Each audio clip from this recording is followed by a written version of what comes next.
আচ্ছা, আসসালামু আলাইকুম সবাইকে। অনেক ধন্যবাদ আমাদের আজকের সেশনে যারা জয়েন করছেন বা জয়েন করতে পারেননি, সবাইকেই ধন্যবাদ। আমাদের রেকর্ড মানে সেশনটা পুরোপুরি রেকর্ড হচ্ছে। যারা জয়েন করতে পারেননি আশা করি পরবর্তীতে আমরা যখন গ্রুপে শেয়ার করব।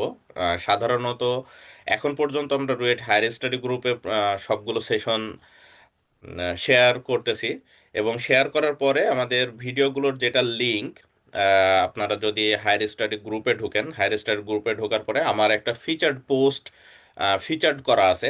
মানে প্রথমেই দেখাবে বা গ্রুপে ঢোকার পরে উপরে লেখা থাকবে ফিচার্ড, ওখানে ক্লিক করলে দেখতে পাবেন যে অন্যান্য সেশনগুলোর কোন কোন সেশনের কবে ডেট আছে, বাংলাদেশ সময় কখন সেটা আয়োজন করা হবে, বা বিগত যে সেশনগুলো আমরা শেষ করে ফেলেছি সেইগুলোরও ভিডিও রেকর্ডিং এর লিংকটা ওই পোস্টে আমি দিয়ে রাখছি, যাতে আপনারা খুব সহজেই সেগুলো দেখতে পারেন।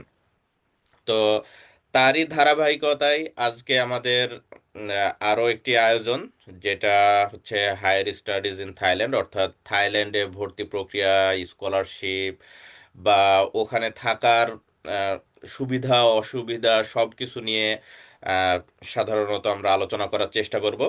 তো আজকের আলোচনায় আমাদের স্পিকার হিসেবে আছে মোহাম্মদ সানাউল্লাহ শামীম ভাই।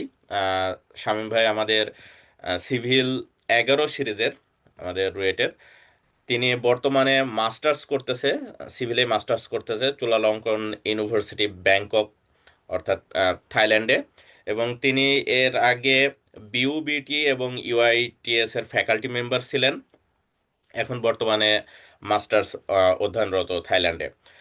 আর এই সেশনের হোস্ট হিসেবে আমি আছি, হচ্ছে আমার নাম মোহাম্মদ আশিকুজ্জামান, অনেকে আশিক নামে চেনে, অনেকে মিন্টু নামে চেনে। আমি সিভিল 12 সিরিজের, এখন বর্তমানে আমেরিকাতে একটা বিশ্ববিদ্যালয়ে পার্ট টাইম পিএইচডি করতেছি, পাশাপাশি একটা কোম্পানিতে চাকরি করতেছি জিওটেকনিক্যাল ইঞ্জিনিয়ার হিসেবে। আমার এই হচ্ছে আমাদের পরিচয়। আর এর পাশাপাশি আপনাদের যে কোনো ধরনের যদি কোনো প্রশ্ন থেকে থাকে, আমরা সাধারণত আহ, দুইটা পদ্ধতি বলে দিই, যে আপনারা চাইলে একেবারে শুরুতে বা শেষে চ্যাটে লিখতে পারেন, অথবা হ্যান্ড রেজ করতে পারেন। আমরা যে কজন উপস্থিত থাকবো তাদের ভিতর থেকে আমরা প্রশ্ন নিয়ে আহ, আমরা শেষ করে দিই। সাধারণত এভাবে আমরা এ পর্যন্ত করে আসছি। তো আমি আর বেশি কথা না বলে আমি শামীম ভাইকে অনুরোধ করব ভাইয়ের আহ, মানে এক্সপেরিয়েন্স বা ভাইয়ের তথ্য আমাদের মাঝে শেয়ার করার জন্য। এবং আবারও বলছি, আমাদের পুরো সেশনটা রেকর্ডিং হচ্ছে, আমরা রেকর্ডিংও রুয়েট হায়ার স্টাডি গ্রুপে শেয়ার করে দিব। ধন্যবাদ ভাই, আপনি শুরু করতে হ্যাঁ, পারেন।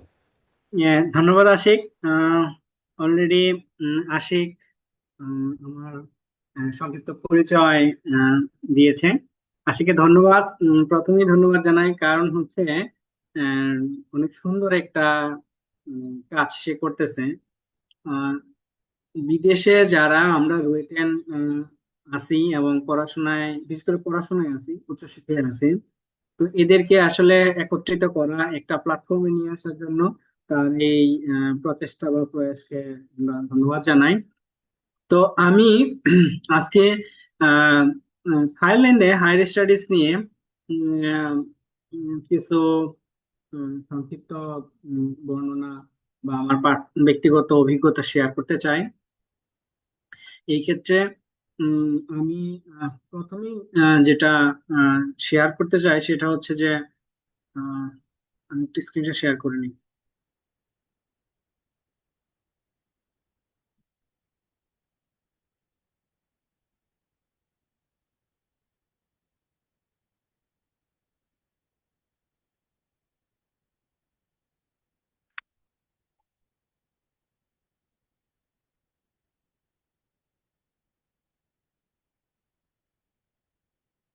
আহ, আসলে কি স্ক্রিনটা দেখা যাচ্ছে না? হ্যাঁ জি ভাই, দেখা যাচ্ছে। আচ্ছা।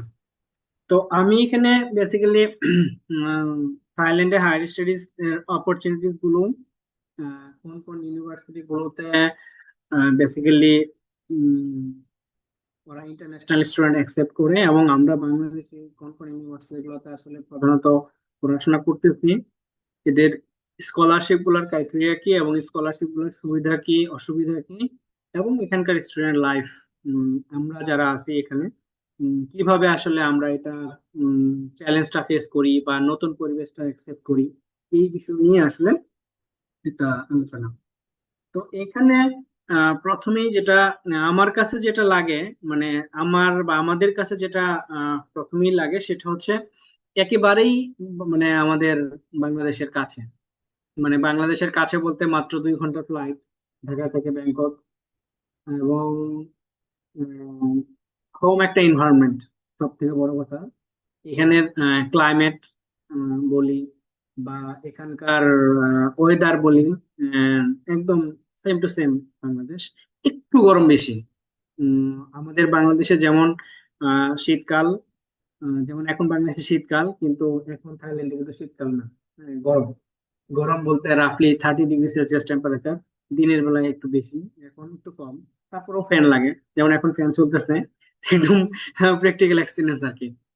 তো এবং তারপরে যে মানে বিষয়টা আসবে সেটা হচ্ছে যে অনেকেই হয় কি যে আমরা এই যে আশিকরা যারা আছে বা অনেকে যারা ইউএসএ বা ইউরোপের দিকে আছে বা কানাডার দিকে আছে, তাদের হয় কি যে একদম ডিফারেন্ট একটা এনভায়রনমেন্টে যে অ্যাডজাস্ট করতে হয়, কিন্তু ব্যাংককে আসলে অ্যাডজাস্ট করার কিছু নাই। 2 ঘন্টা ফ্লাইট করে এসে একটা ঘুম দিয়ে বিকেল বেলা থেকে অ্যাডজাস্ট শুরু, মানে অ্যাডজাস্ট করার জন্য কিছু নাই আসলে। এশিয়ান কান্ট্রি গুলোতে আমার কাছে মনে হয় উম, সৃষ্টিকর্তার একটা আশীর্বাদ আছে আসলে। মানে আশীর্বাদ এর জন্যই বলবো, কারণ যারা উন্নত দেশে থাকে তাদের সাথে অনেক কথা হয় বা তাদের পার্সোনাল এক্সপিরিয়েন্স শুনি, তাদের কিন্তু আসলে চ্যালেঞ্জটাও বেশি। হুম। চ্যালেঞ্জটা এর জন্য বেশি কারণ হচ্ছে তাদের আবহাওয়া, আমরা যে বাংলাদেশে থাকি বা আমরা যে এশিয়ান বেল্টে থাকি, এদের মতো চ্যালেঞ্জিং, মানে মানে আমাদের কোনো চ্যালেঞ্জই নাই বলতে গেলে, ওদের তো অনেক মানে চ্যালেঞ্জ ফেস করতে হয়। তো যাই হোক, এই কথাটা শুরুতেই আমি বলবো, এটা একটা মেজর একটা অ্যাডভান্টেজ থাইল্যান্ডে স্টাডি করার ক্ষেত্রে।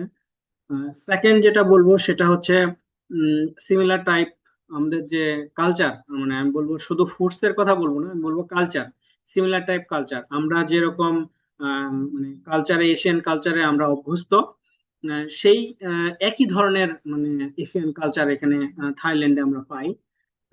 ফুডস এর ক্ষেত্রে যদি বলি, আমরা যেরকম, যেমন আমি ঢাকায় ছিলাম, মিরপুরে ছিলাম বা রামপুরে ছিলাম বা অনেক জায়গায় ছিলাম। তো ওইখানে যেরকম আমরা একদম লোকাল মার্কেটে হচ্ছে বাজার করে, একদম মাছের বাজার থেকে মাছ কিনে, একদম যেমন একদম করার কথা, মানে আমরা যেরকম করে একদম একটা কি বলবো নিজের মতো করে সংসার পাতি, নিজের মতো করে বাজার করি, নিজের মতো করে মানে নিজের মতো করে সবকিছু করি আর কি। তো এইখানে এই জিনিসটা আমরা মানে সেম পাইছি। যেমন আমাদের এখানে মানে কি বলবো যে কাঁচা বাজার, কাঁচা বাজারের প্যাটার্ন, তারপরে হচ্ছে ওদের যে বাজারের দোকানপাট, সব বাংলাদেশের মতো। এটা একটা বিষয়। শুধু যে আমি বলবো যে এক্সটার্নাল সেটিংস বা বাহ্যিক পরিবেশটা একই রকম তা না, দামটাও মোটামুটি তুলনা মানে কি বলবো সাধ্যের মধ্যে। তো যেহেতু আমি দামের মধ্যে আসলাম, প্রাইসের মধ্যে আসলাম, আমি বলবো যে এখানকার যে প্রাইস আমার কাছে মনে হয় যে comparative to comparative to other developed city like European city আর আমেরিকান সিটি, সেখানে দাম কিন্তু অনেক বেশি। হুম। যেমন আমি অনেক অনেক সময় কম্পেয়ার করি, যেমন আমি যদি দুই একটা এক্সাম্পল দিই, যে এখানে আমি জানি না ওদের ওইখানে মাছ মাংসের দাম কেমন। তো এইখানে আমরা যেটা একদম তরতাজা জীবন্ত মাছ কিনি, যেমন রুই মাছটা কিনি বা অন্যান্য মাছ কিনি, এগুলোর দাম রাফলি পার কেজি একদম 50 বাত। এখন রানিং যদি 4 টাকাও ধরি, তাহলে 50 বাতে মানে হচ্ছে চায় 200 টাকা। মানে এটা তো আনবিলিভেবল, মানে অনেকটাই সস্তা। কিছু কিছু জিনিসের দাম বেশি, তবে লাইফস্টাইল বলি বা ফুডস বলি, অনেকটাই এখানে রিজনেবল এবং সস্তা। এবং আরেকটা কথা অ্যাড করতে চাই আমি, সেটা হচ্ছে যারা উম, এই ভিডিওটা শুনবে বা এখানে যারা উপস্থিত, এখানকার ইনফ্লেশন নাই, মানে দ্রব্যমূল্যের যে দাম বাড়বে বা উম, মানে জিনিসপত্রের দাম ওঠানামা করবে, এরকম কোনো ইস্যু নাই।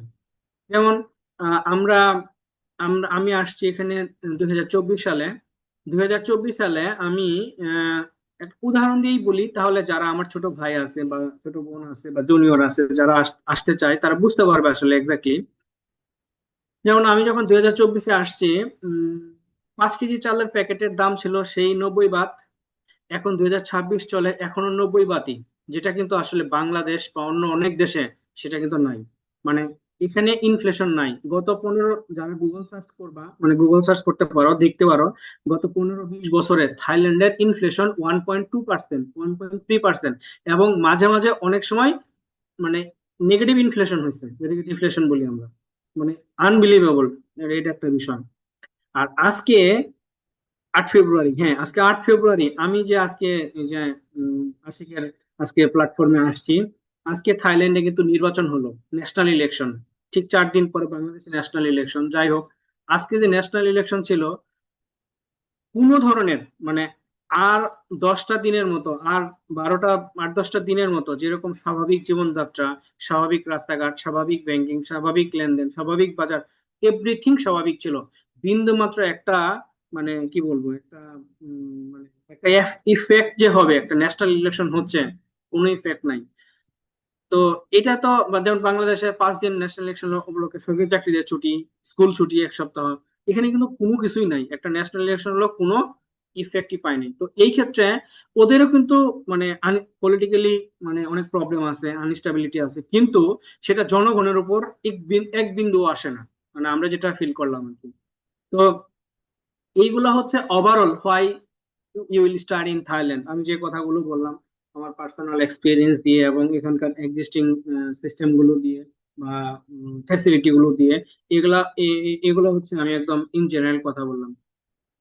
এর বাইরে আরো একটা পয়েন্ট আমি যোগ করতে চাই, সেটা হচ্ছে যে আমরা যারা অনেক সময় দেখি যে যে আমাদের ফ্যামিলি বন্ডিংস থাকে বা ফ্যামিলি বাইন্ডিংস থাকে অনেক সময়। তো হয় কি যে অনেকেই, আমি জানি না, অনেকেই এরকম হয়তো বা চিন্তা ভাবনা করে, বাবা মা একমাত্র সন্তান, বাবা মা অসুস্থ বা পরিবারের একটা দায়বদ্ধতা থাকে। তো সেই ক্ষেত্রে যেমন আমি চিন্তা করছি এটা বাবা মার কথা, অনেক সময় দেখি যে দূরে যদি চলে যাই, তো সেই ক্ষেত্রে আসা যাওয়া, ছুটি ম্যানেজ করা, এগুলো একটু কঠিন, মানে টাফ, অনেক কঠিন। তো সেই ক্ষেত্রে আমি যদি চাই যে কালকে সকালে 10টায় ঢাকায় থাকবো, ইজিলি সম্ভব। ঠিক আছে, আমি মাত্র 2 ঘন্টার ফ্লাইট লাগবে, ইনস্ট্যান্ট টিকিট কাটা যাবে। এবং ভাড়াটাও অনেক কম। ঠিক আছে, আমি যদি Bangkok to Dhaka, Dhaka to Bangkok আমি কি করতে চাই, মানে রিটার্ন রাউন্ড ট্রিপ করতে চাই, আর রাফলি এখন 9,000 বাদ, 4 নং 36,000 টাকা, রাফলি, একদম। তার মানে 36,000 টাকায় আমি যাওয়া আসা কমপ্লিট করে ফেলতে পারবো। যেটা এই আশিক যারা ইউএসএ আছে ওরা তো চিন্তাই করতে পারবে না একটা ইমার্জেন্সি কেসে। এটি কিন্তু বড় একটা অ্যাডভান্টেজ। তো যাই হোক, এই ফার্স্ট স্লাইডে আমি এটাই বলতে চাইলাম যে why you will study in Thailand. থাইল্যান্ডের এই হচ্ছে বেসিক কিছু ফিচার্স। তবে হ্যাঁ, ডিসঅ্যাডভান্টেজ আছে। আমি ডিসঅ্যাডভান্টেজ এখনই না বলে হয়তো বা লাস্ট একটু বলবো ডিসঅ্যাডভান্টেজটা কি। তো এখানকার টপ ইউনিভার্সিটি গুলো কি কি? যেমন আমি এখানে যখন অ্যাপ্লাই করা শুরু করি, তখন এত ইউনিভার্সিটির নাম জানতাম না, বা এগুলা ইউনিভার্সিটি যে ওরা ইন্টারন্যাশনাল স্টুডেন্ট অ্যাকসেপ্ট করে এটাও জানতাম না। আমি বেসিক্যালি এআইটির কথা জানতাম, তারপরে হচ্ছে এই যে মাইদল, চুলা, 3টা ইউনিভার্সিটির কথা জানতাম। কিন্তু এর বাইরেও আরো অনেকগুলো ইউনিভার্সিটি আছে যেগুলো র্যাঙ্কিং এও ভালো এবং তারা ইন্টারন্যাশনাল স্টুডেন্ট অ্যাকসেপ্ট করে। যেমন যেমন আমার ইউনিভার্সিটি যেটা চোলালঙ্কন ইউনিভার্সিটি। চোলালঙ্কন ওদের রাজার নাম, কিং চোলালঙ্কনের নাম অনুসারে চোলালঙ্কন ইউনিভার্সিটি। ম্যাক্সিমাম ওদের রাজার নামেই। মাহিদল হচ্ছে আর একটা রাজার সন্তান। তো মাহিদল ইউনিভার্সিটি, চিয়াংমাই ইউনিভার্সিটি অনেকেই হয়তো বা শুনবে। তারপরে থামাসাত ইউনিভার্সিটি, অনেক বড় ইউনিভার্সিটি। কাশের চার্ট, তারপরে কিং মঙ্কুট, এটা হচ্ছে থনবুরি। আর একটা হচ্ছে কিং মঙ্কুট লাটকাবাং, এটা খুবই ভালো। এরা ইন্টারন্যাশনাল স্টুডেন্ট, প্রচুর ইন্টারন্যাশনাল স্টুডেন্ট অ্যাকসেপ্ট করে। তারপরে হচ্ছে এশিয়ান ইনস্টিটিউট অফ টেকনোলজি, এআইটির কথা তো আমরা সবাই জানি। আমরা যারা রুয়েটে পড়াশোনা করি তারা তো এআইটির কথা স্পেশালি জানি। এআইটি যদিও শুধুমাত্র গ্রাজুয়েট স্টুডেন্ট, মানে এআইটি তে কোনো ব্যাচেলর নাই, শুধু মাস্টার্স এবং পিএইচডি, ছোট্ট একটা ইউনিভার্সিটি। শুধু মাস্টার্স এবং পিএইচডি যেহেতু, এর জন্য আসলে ওরা খুব স্পেশালাইজড। তারপরে আছে থাইল্যান্ডের সাউথে আছে কিং সংক্লা ইউনিভার্সিটি, সংগ্রাম ইউনিভার্সিটি, ওইটাও খুব জনপ্রিয়। ওইখানে আমাদের বাংলাদেশি ফ্যাকাল্টিও আছে কয়েকজন। তো এই হচ্ছে ইউনিভার্সিটি গুলো, যে ইউনিভার্সিটি গুলো নর্মালি থাইল্যান্ডের মধ্যে খুব জনপ্রিয়। এবং এখানে প্রচুর ইন্টারন্যাশনাল স্টুডেন্ট, শুধু যে আমরা মনে করি যে শুধু বাংলাদেশ থেকে পড়তে আসছি তা না। আমি এই ইউনিভার্সিটি গুলোতে ইউএসএ স্টুডেন্ট পাইছি, কানাডা স্টুডেন্ট পাইছি, ফ্রান্সের স্টুডেন্ট পাইছি, ঠিক আছে। তারপরে অস্ট্রেলিয়ার স্টুডেন্ট পাইছি। উম, মানে একদম টপ ডেভেলপ যে কান্ট্রি গুলো আছে তাদেরও এখানে প্রচুর স্টুডেন্ট আছে। হম। তো এটা একটা ইস্যু। তো এখন আসলে এদের ইউনিভার্সিটিতে কেন পড়াশোনা করব? আমার কাছে কি, যদি কেউ প্রশ্ন করে আসলে কেন পড়বো বা কি অবস্থা, আমার কাছে যেটা মনে হয় যে এদের ল্যাবরেটরি গুলো এরা খুবই ডেভেলপ করছে। যেটা হয়তোবা আমার নিজের যে ইউনিভার্সিটি, আমাদের ইউনিভার্সিটির রুয়েটেও হয়তোবা অনেক ল্যাব গুলো ডেভেলপ না। এদের সিভিলের যে ল্যাব গুলো আমি দেখছি, নিজে পার্সোনালি এক্সপিরিয়েন্স করছি, অনেক ডেভেলপ, ঠিক আছে, অ্যাডভান্সড অনেক। উম, অন্যান্য যে ল্যাব গুলো আছে, অন্যান্য ডিপার্টমেন্টের মেকানিক্যাল বলি বা ট্রিপলি বলি বা সিএসসি যে ল্যাব গুলো বলি, সবগুলোই ডেভেলপড। আসলে ওরা প্রচুর ব্যয় করছে শিক্ষা খাতে এবং এগুলোকে আন্তর্জাতিক মানসম্মত করছে। তারপর যেটা আসি যে উম, কি এদের আরো কি কি মানে আমরা ফিচার্স পাই যেগুলো আমরা রুয়েটে থাকাকালীন পাই না। এখানে অবশ্য অনেক কিছু লিখি নাই, জাস্ট ছোট করে লিখছি এমনি বলার জন্য। যেমন আমি যদি বলি শুরুতে যে ইন্টারন্যাশনাল জার্নালস এর যে ফ্যাসিলিটি গুলো, আমরা রুয়েট থেকে বা আমরা বাংলাদেশে অনেক ইউনিভার্সিটি থেকে পৃথিবীর সব জার্নাল অ্যাক্সেস পাই না। এরা আমাদেরকে যে অ্যাকাউন্টটা দেয়, আমরা সেই অ্যাকাউন্ট দিয়ে পৃথিবীর সমস্ত জার্নালের অ্যাক্সেস পাই। মানে মোটামুটি বলা যায় যে 95% জার্নাল আমি পৃথিবীর অ্যাক্সেস করতে পারি এদের নেটওয়ার্কে থেকে। তো এটা একটা মানে মেজর একটা অ্যাচিভমেন্ট আমি বলবো। উন্নত ইউনিভার্সিটি, যত উন্নত ইউনিভার্সিটিতে পড়া যায় সেটা হচ্ছে তত মানে সুবিধা। আর এদের আমাদের যে অনেক অনেক ইস্যু থাকে, যে ইস্যুগুলো নিয়ে আমরা প্রতিনিয়ত ফাইট করি বা আমরা ইস্যুগুলো নিয়ে আমরা অনেক কি বলবো, অনেক আন্দোলন করি, মিছিল করি, আর এটা ডাল ভাত মানে আমি বাই বর্ন বাই ডিফল্ট এটা আমি এখানে ভর্তি হওয়া মানে আমি এগুলো পেয়ে যাবো। হাই স্পিড ইন্টারনেট, ঠিক আছে। তারপরে এই যে আমি যেটা বললাম, মেল বা জিম- যাই বলি না কেন, জার্নালের অ্যাক্সেস, অথেন্স, তারপর লাইব্রেরি। প্রত্যেকটা ইউনিভার্সিটি, যে ইউনিভার্সিটি গুলোর কথা বললাম, প্রত্যেকটা ইউনিভার্সিটির লাইব্রেরি গুলো এতটা স্বয়ংসম্পূর্ণ। শুধু মানে আমরা বলি নামে স্বয়ংসম্পূর্ণ না, অনেক বেশি স্বয়ংসম্পূর্ণ। এবং লাইব্রেরি গুলো এমন ভাবে ডিজাইন করা, যেমন আমাদের যে কিং চুরালঙ্কনের লাইব্রেরিটা, আমাদের যে সেন্ট্রাল লাইব্রেরি, এই সেন্ট্রাল লাইব্রেরিটাই হচ্ছে 7 ফ্লোর, 7টা ফ্লোর, বিশাল এরিয়া জুড়ে, ঠিক আছে। এর মধ্যে কিছু ফ্লোর আছে গ্রুপ স্টাডি করার জন্য, কিছু ফ্লোর আছে কোয়াইট রুম, কিছু ফ্লোর আছে ছোট ছোট ঘর করে রাখছে ফ্যাকাল্টি রুমের মতো, ঠিক আছে। এবং ওইখানে প্রজেক্টর দেওয়া, ওইখানে মনিটর দেওয়া, চাইলে ওখান থেকে তোমরা নিজেরা আমরা গ্রুপ প্রেজেন্টেশন করতে পারি। তো এই হচ্ছে লাইব্রেরির ফ্যাসিলিটি গুলো। এবং লাইব্রেরির internet connection, high speed internet connection full, অনেক অনেক ফেসিলিটি আছে। এবং লাইব্রেরি গুলো শুধু তাই না, লাইব্রেরি গুলো যে সকাল থেকে একদম রাত পর্যন্ত খোলা থাকে, ইভেন স্যাটারডে সানডেতেও, মানে শনি রবিতেও তারা লাইব্রেরি ওপেন রাখে স্টুডেন্টের জন্য। আর যখন মিড টার্ম পরীক্ষা হয় এবং ফাইনাল টার্ম পরীক্ষা হয়, সেই পরীক্ষার সময় 24 ঘন্টা লাইব্রেরি ওপেন। কেউ যদি চায় লাইব্রেরিতে থাকবে, ঘুমাবে, লাইব্রেরিতে থাকতে পারবে, ঘুমাইতে পারবে, ওইখানে সব অ্যারেঞ্জমেন্ট আছে। তো এটা তো আনবিলিভেবল চিন্তা ভাবনা, যে বাংলাদেশি হিসেবে আমরা তো আসলে মানে চিন্তাই করতে পারি না যে আমি একটা লাইব্রেরিতে ওখানে যে থাকবো, খাবো, ঘুমাবো, পড়বো, বিশাল অ্যারেঞ্জমেন্ট, ঠিক আছে। মানে এই হচ্ছে অবস্থা। তো এই যে ফ্যাসিলিটি গুলোর কথা বলা হলো, যে এই ফ্যাসিলিটি গুলো আছে আমাদের একটা ইন্টারন্যাশনাল ইউনিভার্সিটিতে বা একটা ওয়ার্ল্ড ক্লাস ইউনিভার্সিটিতে পড়লে আমরা এই ফ্যাসিলিটি গুলো পেতে পারি। এবং সেটা থাইল্যান্ডের এই সবগুলা ইউনিভার্সিটিতেই এই ফ্যাসিলিটি গুলো ওরা প্রোভাইড করে, ঠিক আছে। তারপরে আমরা আমরা যেটা বলি সেটা হচ্ছে যে এই যে ব্যাংকক অনেকটাই ডেভেলপড। তাদের যে আমি বলবো যে ব্যাংকক হচ্ছে একটা হাব, একটা ডাইভার্স কালচারের একটা হাব। এখানে এত বেশি উম, মানে কি বলবো, এত বেশি ন্যাশনালিটির মানুষ এখানে মিলিত হয়, এত বেশি কালচারাল মিক্সিং এর সুযোগ থাকে, এবং জানার সুযোগ থাকে, তাদের সাথে ইন্টারাকশন করার সুযোগ থাকে।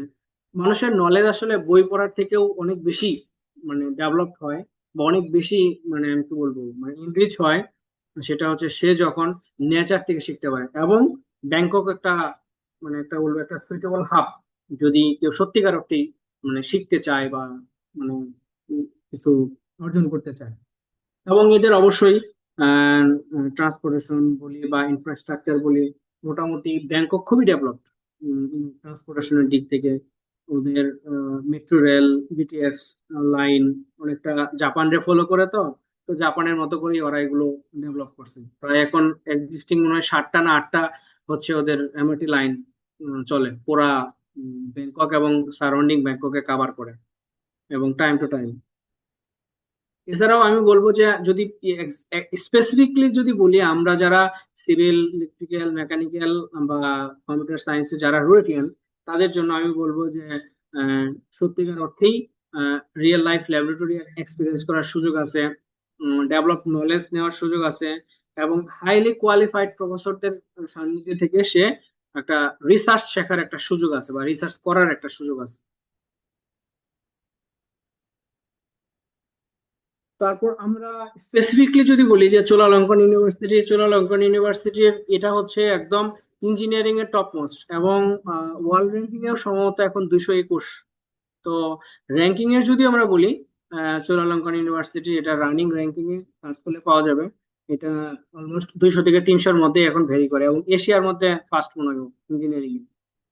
আর এআইটির কথা তো আমরা সবাই জানি, এটা হচ্ছে মোস্টলি ইন্টারন্যাশনাল এআইটি, এবং ওদের মেজরিটি পার্সেন্ট স্টুডেন্টই হচ্ছে ইন্টারন্যাশনাল স্টুডেন্ট, এবং ওরা এই যে মাস্টার্স এবং পিএইচডি দুইটা কোর্সই রান করে, ওদের কোনো ব্যাচেলর নাই।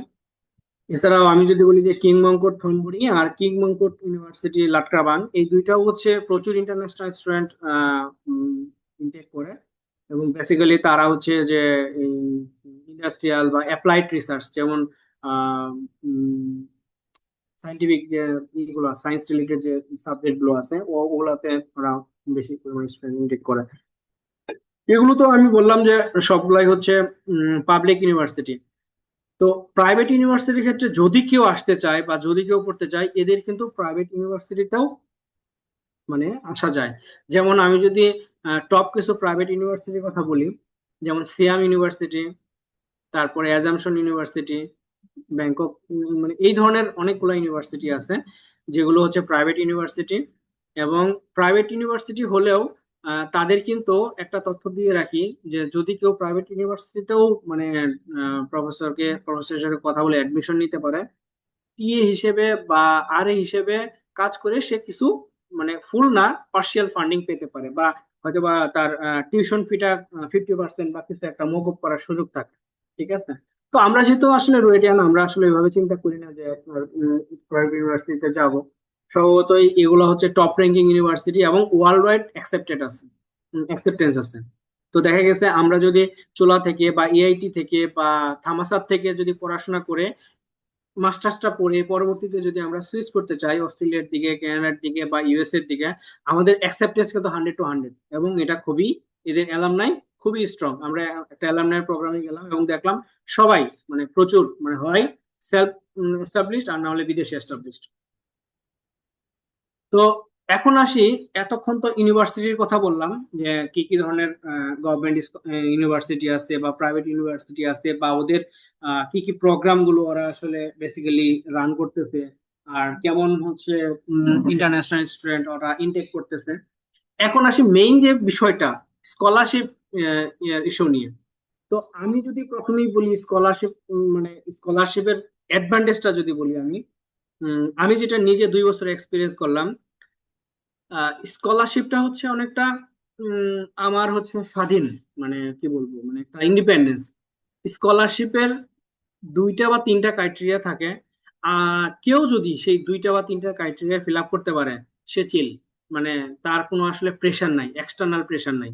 কারণ স্কলারশিপের সাথে প্রফেসরের কোনো রিলেশন থাকে না। এটা অবশ্য যারা আন্ডার গ্রেডে পড়াশোনা করতেছি, আমরা আমরা অনেক সময় স্কলারশিপ এবং ফান্ডিং বিষয়টা বুঝি না। তো স্কলারশিপটা হচ্ছে মানে এটা একটা হয় ইউনিভার্সিটি, না হলে গভর্নমেন্ট, না হলে কোনো এনজিও অথবা কোনো একটা অর্গানাইজেশন, কেউ না কেউ কোনো একটা প্রতিষ্ঠান, আমি বলবো একটা ইনস্টিটিউশন এই স্কলারশিপটা প্রোভাইড করে। এবং তাদের শর্ত থাকে, কিছু কিছু শর্ত থাকে সাজেস। যেমন আমি যদি বলি যে তোমার সিজিপিএ রাখতে হবে 3 পয়েন্টের উপরে, তোমাকে হয়তো বা তুমি যদি পিএইচডি করো তাহলে প্রত্যেক বছর হয়তো বা একটা পেপার করতে হবে, বা তোমার এই মানে ক্রাইটেরিয়া গুলো ফিল আপ করতে হবে। খুব বেশি ক্রাইটেরিয়া না, এই সিজিপিএ এর একটা মেজর ক্রাইটেরিয়া থাকে যে সিজিপিএ 3 নিচে নামা যাবে না। সিজিপিএ 3 নিচে নামলে তোমার হচ্ছে স্কলারশিপ টার্মিনেট হবে। আর হচ্ছে হয়তোবা একটা পেপারের একটা হয়তোবা ই থাকবে, মানে রিকোয়ারমেন্ট থাকবে এরকম, একটা দুইটা তিনটা এরকম একটা রিকোয়ারমেন্টস থাকে। এবং প্রফেসরের কোনো কাজ করতে হয় না। আই অ্যাগেন রিপিট যে প্রফেসরের স্কলারশিপের আন্ডারে প্রফেসরের পার্সোনাল কোনো কাজ করতে হয় না। যেটা করতে হয় সেটা হচ্ছে তোমার নিজের রিসার্চ, মানে আমার নিজের রিসার্চ। আমি যেটা যে টপিকে মাস্টার্স করতেছি বা আমি যে টপিকে পিএইচডি করতেছি, আমি শুধু আমার টপিক নিয়ে প্রফেসরের সাথে কাজ করব, প্রফেসরের সাথে মিটিং করব, প্রফেসরের সাথে প্রফেসরের গাইডেন্স দিব, প্রফেসর আমাকে হয়তো বা ডেডলাইনের প্যারা দিবে, এটা করো ওইটা করো। কিন্তু প্রফেসরের যে কাজ আছে বা প্রফেসরের যে অন্যান্য যে তার মানে উম, কি বলবো, যদি কোনো গভর্নমেন্ট প্রজেক্ট থাকে, পার্সোনাল প্রজেক্ট থাকে বা যাই কিছু থাকে, করে না, নো, এটা ইথিক্যাল না। যদি করে তাহলে সে তোমাকে এক্সট্রা মানি প্রোভাইড করবে। এবং আমাদের বাংলাদেশে দু একজন আছে যারা স্কলারশিপের পরেও টি হিসেবে বা আর হিসেবে কাজ করে। প্রফেসর তাকে স্কলারশিপের বাইরেও, সে প্রফেসর নিজের তার পকেট থেকে, যেহেতু তাকে দিয়ে কাজ করায়, কিছু টাকা দেয়, মান্থলি একটা লামসাম একটা অ্যামাউন্ট দেয়। ঠিক আছে, এটা হচ্ছে স্কলারশিপ। তো থাইল্যান্ডে ম্যাক্সিমাম হচ্ছে স্কলারশিপ, দুই একটা জায়গায় হচ্ছে মানে ফান্ডিং। তো আমি আবারও বলতেছি, স্কলারশিপটা আসে হচ্ছে ভার্সিটি থেকে বা গভর্নমেন্ট থেকে, আর ফান্ডিংটা আসে হচ্ছে প্রফেসরের প্রজেক্ট থেকে।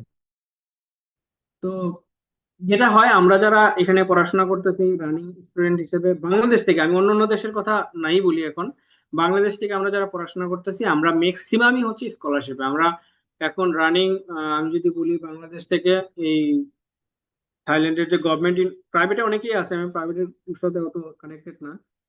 গভর্নমেন্টে যে যে আমরা 20 জনের মতো এখন রানিং আছি, প্রায় 19-20 জনের মতো।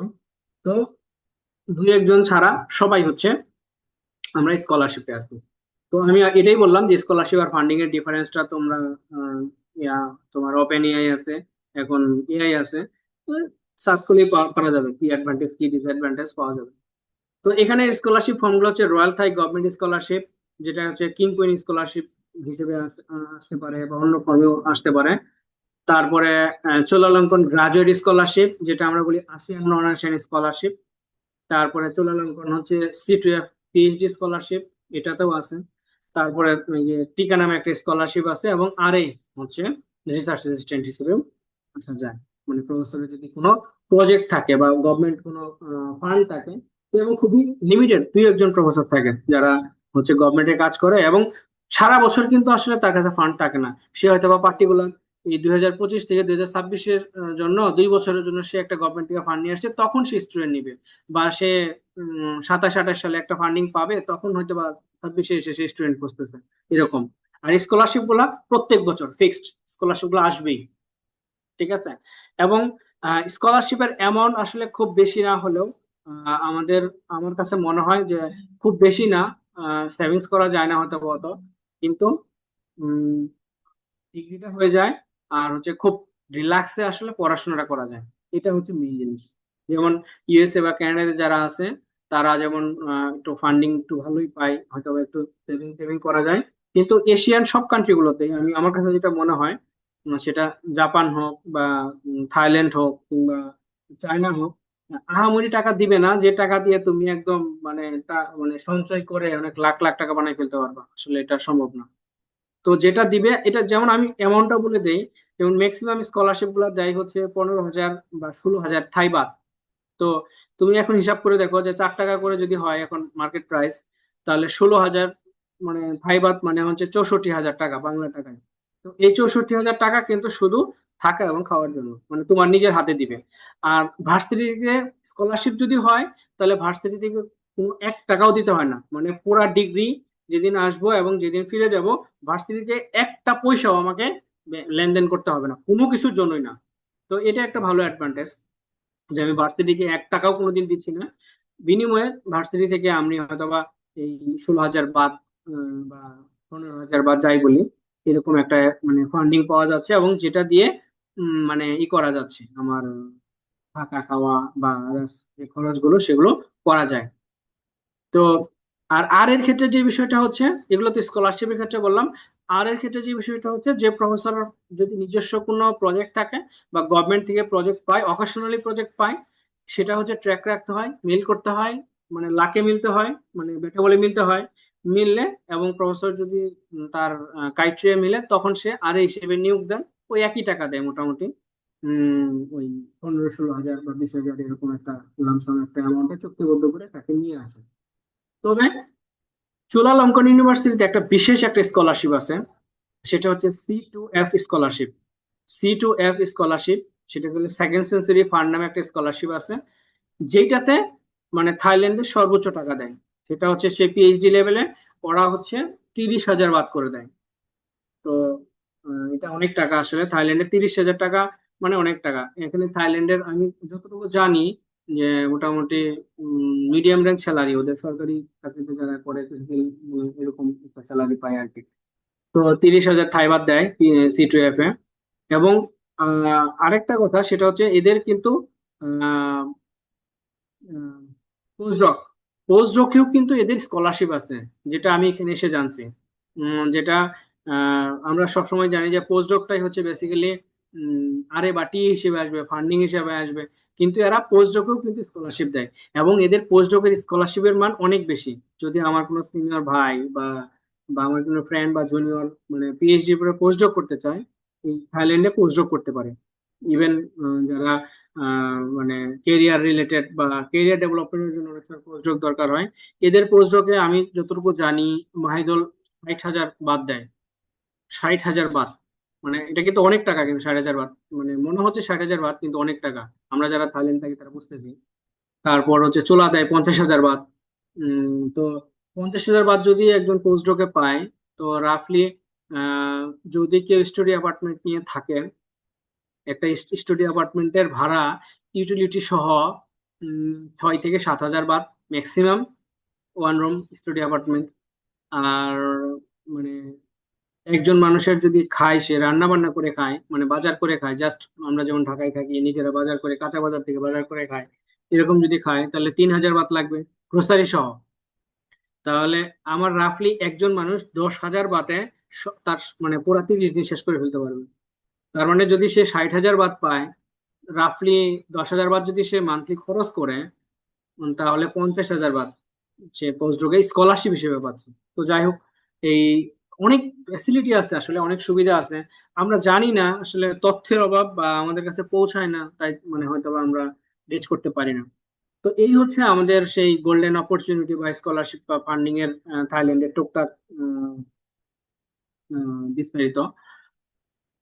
এখন আসি, আমি ইউনিভার্সিটির কথা বললাম, যারা পরে জয়েন করছে তারা শুনতে পারবে। কি কি ইউনিভার্সিটি আছে গুগলে সার্চ দিলেও হবে, কিউএস র্যাঙ্কিং এ সার্চ দিলেও পাওয়া যাবে। তারপর ইউনিভার্সিটির পরে বললাম হচ্ছে স্কলারশিপ কি কি ফর্মে আসে বা কি কি নামে আসে, এগুলো আমি এগুলোর কথা বললাম, এবং তাদের পরিমাণটাও আমি একটু হালকা টাচ দিছি। এখন আসে এদের রোড ম্যাপ, মানে অ্যাডমিশনের জন্য কি লাগবে। খুবই ইজি, খুবই ইজি। যদি কেউ সত্যিকার অর্থেই খুব দ্রুত মাস্টার্স করে ফেলতে চায়, একদম টেনশন ফ্রি ভাবে বা একটু রিল্যাক্স মোডে, তাহলে আমি বলবো যে তার জন্য থাইল্যান্ড বেস্ট। থাইল্যান্ড, জাপান, এই এশিয়ান কান্ট্রি গুলো তার জন্য বেস্ট। সে খুব সুইফটলি মাস্টার্স করে ফেলতে পারে। সিজিপিএ স্কলারশিপে লেখা থাকে সিজিপিএ 2.5 মাস্টার্স এর জন্য, ব্যাচেলরে লাগবে 2.5। আর যদি কেউ পিএইচডি করতে চায় তাহলে তার মাস্টার্স এর সিজিপিএ লাগবে 3.25। এটা হচ্ছে তাদের মিনিমাম ক্রাইটেরিয়া। তবে অ্যাকচুয়াল কেসে একটু ভেরি করে, মানে এটা তো মিনিমাম একটা মানে গাইডলাইন। তো সেই ক্ষেত্রে দেখা যায় যে একটু ভালো সিজিপিএ থাকলে স্বভাবতই একটু প্রিফারেন্স বেশি পায়। এবং আইএলটিএস এর রিকোয়ারমেন্ট কিন্তু অনেক কম। আইএলটিএস লাগবে 6, নট মানে ওই যে কি এনবিএলটি আছে না, not know band less than, এরকম কিছু একটা কথা আছে। কোনো এদের কোনোই নাই, এটার কোনো রেস্ট্রিকশন নেই। তো অনেকেই দেখা যায় যে আমরা আইএলটিএস দিচ্ছি, স্কোর আসতেছে না, ফ্রাস্ট্রেটেড হয়ে যাচ্ছে। আমি বলবো যে বি এনার্জেটিক এবং বি অপটিমিস্টিক। তুমি খুব সহজেই, কেউ যদি আইএলটিএস 6 আনতে পারে, সিক্স আনতে পারে, খুব দ্রুত সে একটা জায়গায় ঢুকে গেল, তারপরে এখান থেকে সে সুইচ করতে পারবে। তার জন্য এটা কি বলবো, একটা একটা ট্রানজিট হইতে পারে, একটা ট্রানজিট রুট হিসেবে সে ব্যবহার করে তারপরে সে কিক অফ করে অনেক উপর দিয়ে উঠে যেতে পারলো। এখন একটা জিনিস চিন্তা করো, তুমি রুয়েট থেকে ধরো এমআইটি তে যাওয়া, বা রুয়েট থেকে একটা টপ র্যাঙ্কিং একটা ভার্সিটিতে যাওয়া মানে যতটা কঠিন, কিন্তু চোলাকে মাঝখানে ভায়া করে বা মাহিদুলকে মাঝখানে ভায়া করে যাওয়া কিন্তু সহজ। তাদের ওয়ার্ল্ড অ্যাকসেপ্টেন্সির রেট কিন্তু অনেক বেশি, এটা আমাদেরকে মানতেই হবে। তো সেই ক্ষেত্রে যাদের আইএলটিএস এর স্কোর একবার দুইবার বা তিনবার পরীক্ষা দিয়েও ভালো আসতেছে না, আমি বলবো আর আইএলটিএস দেওয়ার দরকার নাই, তুমি ঢুকে যাও এদিকে। তুমি সার্চ করে বের করো কারা আছে এদিকে বা কারা পড়াশোনা করতেছে, তাদের কাছে শোনো, ইনস্ট্যান্ট আউট শুনে তুমি একটা ফাইনাল সিদ্ধান্ত নিয়ে ফেলো। এবং শুধু তাই না, কিছু কিছু ইউনিভার্সিটি মানে ওদের নিজস্ব, যদি কারো আইএলটিএস নাও থাকে, কিছু কিছু ইউনিভার্সিটি ওদের নিজস্ব কিছু সিস্টেম থাকে, যেমন সিইউটি নামে একটা পরীক্ষা তারা অ্যাকসেপ্ট করে।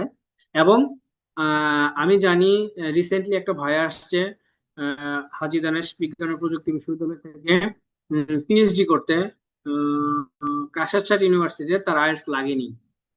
গত সপ্তাহে তার সাথে কথা হলো, তার মানে সে প্রফেসরকে সাথে কথা বলছে এবং বলছে যে তার হচ্ছে মিডিয়াম অফ ইনস্ট্রাকশন আছে, প্রফেসর রাজি হয়েছে, তার আইএলটিএস লাগেনি। তার মানে আমাদেরকে সার্চ করতে হবে, ট্রাই করতে হবে, রিচ করতে হবে প্রফেসরকে, এবং একটা না একটা রাস্তা তুমি পেয়ে যাবে। সবসময় বিশ্বাস রাখতে হবে যে আমি একটা না একটা রাস্তা আমার হয়ে যাবে।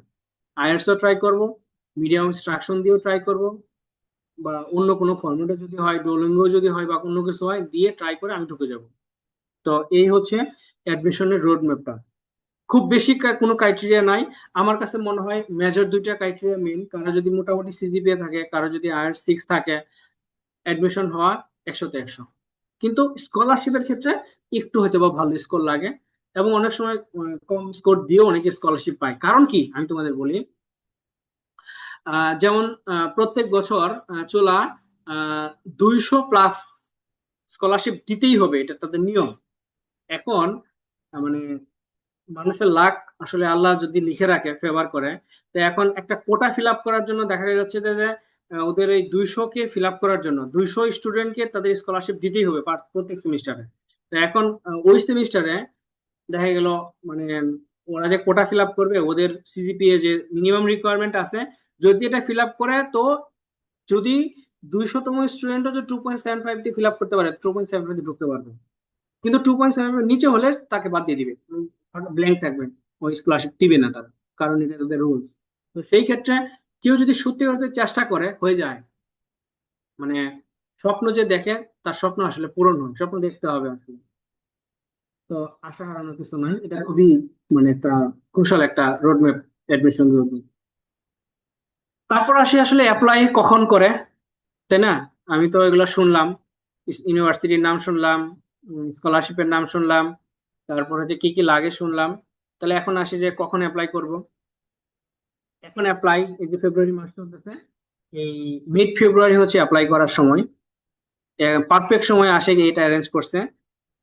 যারা আগস্ট মানে আগস্ট সেশনে আসতে চায়, তাদের জন্য এই অ্যাপ্লাইয়ের সময় হচ্ছে এই ফেব্রুয়ারি। আর যারা জানুয়ারি সেশনে আসতে চায়, তাদের জন্য অ্যাপ্লাইয়ের সময় হচ্ছে সেপ্টেম্বর, সেপ্টেম্বর অক্টোবর, সেপ্টেম্বরের মিডে শুরু হয় আর অক্টোবরের হয়তো ফার্স্ট উইক পর্যন্ত চলে। আর একটা বিষয় এখানে বলে রাখি, সেটা হচ্ছে যে ইউএসএ তে অ্যাপ্লাই করার সময় আমরা যখন অ্যাডমিশনে ঢুকি, ওইখানে যে অ্যাপ্লাই নাও বাটন থাকে, মানে জাস্ট ধুমধাম মানে অ্যাপ্লাই করলাম, ওইখানে 10টা বা 12টা সেকশন আসে, একটার পর একটা তথ্য ফিল আপ করতেছি, হ্যাঁ অ্যাডমিট হয়ে গেল, সাবমিট হয়ে গেল, তারপরে পেমেন্টের লিঙ্ক আসলো। এশিয়ান কান্ট্রিগুলোর অ্যাপ্লাই কিন্তু আসলে এরকম হয় না বা এরকম না। এটা একটু ডিফারেন্ট। কেমন? যখন ওদের অ্যাপ্লাইয়ের সময় শুধুমাত্র অ্যাডমিশনের লিঙ্কটা তখনই ওপেন হয়, যে 15 দিন অ্যাপ্লাইয়ের সময় থাকে বা যে 1 মাস অ্যাপ্লাইয়ের সময় থাকে, অ্যাডমিশনের লিঙ্কটা শুধু তখনই অন হয়, আর বাদ বাকি সময় অ্যাডমিশনের লিঙ্ক খুঁজে পাওয়া যায় না। তো সেই ক্ষেত্রে আমরা অনেক সময় ইউনিভার্সিটি সার্চ করে দেখি যে হ্যাঁ অ্যাডমিশনের লিঙ্ক কই, খুঁজে পাচ্ছি না। তো সেই ক্ষেত্রে আমাদেরকে চেক রাখতে হবে যে অ্যাডমিশনের যে ওরা ডেডলাইনটা দিবে, ওই ডেডলাইনের মধ্যেই ওরা হচ্ছে লিঙ্কটা ওপেন করবে। এটা নর্মালি আমি দেখছি অস্ট্রেলিয়ার ক্ষেত্রে বা জাপানের ক্ষেত্রে বা এই যে এই এশিয়ান কান্ট্রিগুলোর ক্ষেত্রে এটা ওরা খুব মানে মেনটেন করে, অ্যাডমিশন লিঙ্ক সবসময় ওপেন রাখে না। যেটা ইউএস এর ক্ষেত্রে আমি দেখছি সবসময় অ্যাডমিশন লিঙ্ক ওপেন থাকে। তো এই হচ্ছে অ্যাডমিশনের অ্যাপ্লিকেশনের টাইমলাইন। তো আমি লিভিং কস্ট নিয়ে আগেই বলে ফেলছি। মোটামুটি লিভিং কস্ট খুব, কেউ যদি একদম খুব লাক্সারি ভাবেও চলে, মানে নিজে রান্না করে খেয়ে, তারপরেও তার 10-12 হাজার টাকায়, 12,000 বাতে, সরি, 12,000 থাই বাত হয়ে যাবে। তো সেই ক্ষেত্রে ইউনিভার্সিটি স্কলারশিপ দেয় মিনিমাম 15,000 বাত বা 16,000 বাত। ঠিক আছে। আর অনেক সময় আমি আরেকটা কথা বলি যে, যেহেতু থাইল্যান্ড একটা বুদ্ধিস্ট মেজরিটি কান্ট্রি, এখানে 90%-এরও বেশি তাদের বুদ্ধ, আর বাদ বাকি হচ্ছে মুসলিম। প্রচুর মুসলিম আছে থাইল্যান্ডে, রাস্তাঘাটে দেখি যে প্রচুর মুসলিম। তো সেখানে ওয়াইড ভ্যারাইটি অফ হালাল ফুডস আছে। প্রত্যেকটা কি বলবো, সুপার শপে বলি বা শপে বলি, সব জায়গায় মানে হালাল ফুডস এর স্টিকার লাগানো। যেমন আমরা 7-Eleven যদি ঢুকি, 7-Eleven একটা চেইন শপ এদের, ইউএস এর মতোই। তো এদের প্রচুর হালাল হালাল ফুডস এর স্টিকার পাওয়া যায়। তারপর হচ্ছে নিজেরা যদি বাজার করে খাই তাহলে তো আর হালালের কোনো প্রশ্নই নেই, আমরা যারা মুসলিম স্টুডেন্ট হিসেবে। যেমন আমরা নিজেরা বাজার করে খাই, আমরা বাইরে খাই না নর্মালি। তো মানে নিজেরা বাজারে যাই, তারপরে মাছ কিনি, মাংস কিনি এখানে। যেমন আমি একটু আগে মানে শুরুর দিকে বলছিলাম যে এখানে যে আমরা রুই মাছ কিনি, মানে জীবন্ত রুই মাছ 50 বাত কেজি। তার মানে 4 টাকার পরে যদি হয় 200 টাকা কেজি। বাংলাদেশে জ্যান্ত রুই মাছ, মানে আমি বলবো, মানে 200 টাকায় পাওয়া আসলে মনে হয় না যাওই আসলে। তারপরে এখানে যে গরুর মাংস, মানে হালাল গরুর মাংস আমরা কিনি সরাসরি মার্কেট থেকে, 190 বাত কেজি শুধু মাংস। আর হাড্ডি সহ নিলে মানে আরো কম পড়ে, মানে পিস পিস তো বিক্রি করে এরা। তো সেই ক্ষেত্রে আমি মনে করি যে আহ হালাল খাবার তো অবশ্যই পাওয়া যায় এবং অনেক সস্তা। তারপরে যেটা বলবো যে আমাদের যে মানে ফুডের যে কালচারটা খুব বেশি ডিফারেন্ট না। এশিয়ান যেহেতু কান্ট্রি, আমরা মানে ক্লোজলি থাকি, ওই একটা ভাইব পাওয়া যায়। আমাদের অনেকেই হচ্ছে থাই ফুড খাইতে পারে, কিছুদিন গেলে মানে শুরুর দিকে একটু স্মেল লাগে থাই ফুড এর, ওরা এক ধরনের মশলা টশলা ব্যবহার করে, একটু স্মেল লাগে। যারা ঘুরতে আসে তারাও প্রথমে 2-1 দিন একটু বলে যে স্মেল লাগতেছে। তারপর আস্তে আস্তে যখন এনভায়রনমেন্ট অভ্যস্ত হয়ে যায়, অনেকেই খাইতেও পারে। সেক্ষেত্রে কেউ যদি থাই ফুড খাইতে পারে, তো তো আরো ভালো। মানে তার জন্য ফুডস অ্যাভেলেবল। তো সেই ক্ষেত্রে একটু খেয়াল রাখতে হবে যেন হালাল ফুডসটা মানে সে যেন মানে ই করতে পারে, খুঁজে বের করতে পারে। বেসিক্যালি এদের প্রত্যেকটা রেস্টুরেন্টে তো, যেহেতু এরা বৌদ্ধ, এরা প্রচুর পর্ক খায়। মানে পর্ক এদের হচ্ছে, কি বলবো, এদের প্রধান খাদ্য। সেক্ষেত্রে এটা একটু মানে বেঁচে বেঁচে চলতে হবে। আর আমি যদি বলি যে প্রত্যেকটা ইউনিভার্সিটিতে, আমি যে ইউনিভার্সিটির কথা বলছি, বাংলাদেশি স্টুডেন্ট আছে। ঠিক আছে। যেমন আমাদের এই চূড়ালঙ্কনে এখন রানিং প্রায় 15-20 জন আমরা বাংলাদেশি স্টুডেন্ট আছি। এবং এর মধ্যে রুয়েটের টিচারই আছে 4 জন। সিভিল ডিপার্টমেন্টের, আমার নিজের ডিপার্টমেন্টের টিচারই আছে 4 জন। তো এটা, যা আমি যেহেতু নিজে সিভিল ব্যাকগ্রাউন্ডের, তারপর হচ্ছে উম, যারা অডিয়েন্স আছে তারা যদি সিভিল বা অন্য যে কোনো ব্যাকগ্রাউন্ডের হোক না কেন, টিচারই আছে 4 জন যারা বিভিন্ন লেভেলে মাস্টার্স এবং পিএইচডি করতেছে। তো যাই হোক, প্রত্যেকটা ইউনিভার্সিটিতে প্রচুর বাংলাদেশি স্টুডেন্ট আছে, বাংলাদেশি কমিউনিটি আছে, এবং ম্যাক্সিমাম মেজর যে ইঞ্জিনিয়ারিং এগুলো আছে, সাবজেক্ট গুলো আছে, সেখানে রুয়েটিয়ান আছে। তো একটা রুয়েটিয়ান ভাই বা একটা আপু থাকা মানে অনেক সাপোর্টিভ, আসলে হেল্প পাওয়া যায়। তো সেই ক্ষেত্রে আমি বলবো এই হচ্ছে থাইল্যান্ডের কালচার, লাইফস্টাইল, কস্ট, এই বিষয়গুলো। তো আমি এখন একটা স্কলারশিপ দেখাইতে চাই, মানে ওদের স্কলারশিপের একটা ফর্ম দেখাইতে চাই। যেমন এই যে একটা চট্টগ্রাম ইউনিভার্সিটি আসিয়ান নন আসিয়ান স্কলারশিপ, একটা সার্কুলার, সরি ফর্ম না, সার্কুলার দেখাইতে চাই। তো ওরা হচ্ছে 2 বছরের জন্য মাস্টার্স স্কলারশিপ দেয়, আর 3 বছরের জন্য হচ্ছে ডক্টরাল স্কলারশিপ দেয়। আর স্ক্রিন শেয়ার কি বন্ধ হয়ে গেছে? আসি, মনে হয়। স্ক্রিন শেয়ার আপনি করতে পারবেন তো? হ্যাঁ। এখন ঠিক আছে না? হ্যাঁ, ঠিক আছে। হুম হুম। আচ্ছা, এখানে হচ্ছে এই যে, এটা হচ্ছে চোলালঙ্কনের আসিয়ান নন এশিয়ান স্কলারশিপ একটা সার্কুলারটা আমি দেখাইতে চাই, যারা আছে তারা যদি কিছুটা উপকৃত হয়। 2 বছরের জন্য মাস্টার স্কলারশিপ, 3 বছরের জন্য হচ্ছে তারা ডক্টরাল স্কলারশিপ দেবে। ও আচ্ছা, আরেকটা কথা বলতে ভুলে গেছি। ম্যাক্সিমাম স্কলারশিপ গুলো হচ্ছে এয়ার টিকেট কিন্তু দেয় না। মানে আমি যেটা আসলে খুব ভালোভাবে ফোকাস করি, অনেকেই আছে আসলে শুরুর দিকে যে একটা মানে বাইরের দেশে পড়তে যাওয়ার যে একটা ইনিশিয়াল কস্ট আছে, আমরা অনেকেই বলি যে ইউএসএ তে স্কলারশিপ হয়ে গেছে বা অনেক জায়গায় ফান্ডিং হয়ে গেছে, কিন্তু আসলে ফান্ডিং হয়ে যাওয়ার পরেও যারা নিডি পরিবার থেকে আসলে আমরা পড়াশোনা করি, রুয়েটের অনেক মানে মেজরিটি পোলাপানি আমি দেখি যে নিডি পরিবার থেকে আসছে, আমি নিজেও নিডি পরিবার থেকে আসছি।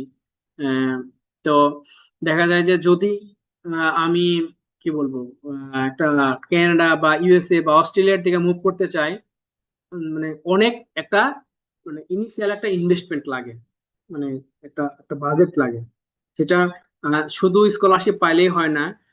যারা মিনিমাম এক্সপিরিয়েন্স তারা জানে ভিসা কস্ট আছে, ইউএসএ ভিসা কস্ট আছে, অস্ট্রেলিয়ার ভিসা কস্ট আছে, বা অন্যান্য দেশের ভিসা কস্ট আছে। তুলনামূলকভাবে এশিয়ান কান্ট্রিগুলোর ভিসা কস্ট কিন্তু কম। যেমন রিসেন্টলি আমার একটা জুনিয়র অস্ট্রেলিয়া গেল, তার হচ্ছে ভিসা কস্ট মানে সব মিলিয়ে তার 1,30,000 টাকা লাগছে। সে কিন্তু মানে ফুল স্কলারশিপে গেছে, মানে ফুল ফান্ডিং এ গেছে অস্ট্রেলিয়াতে।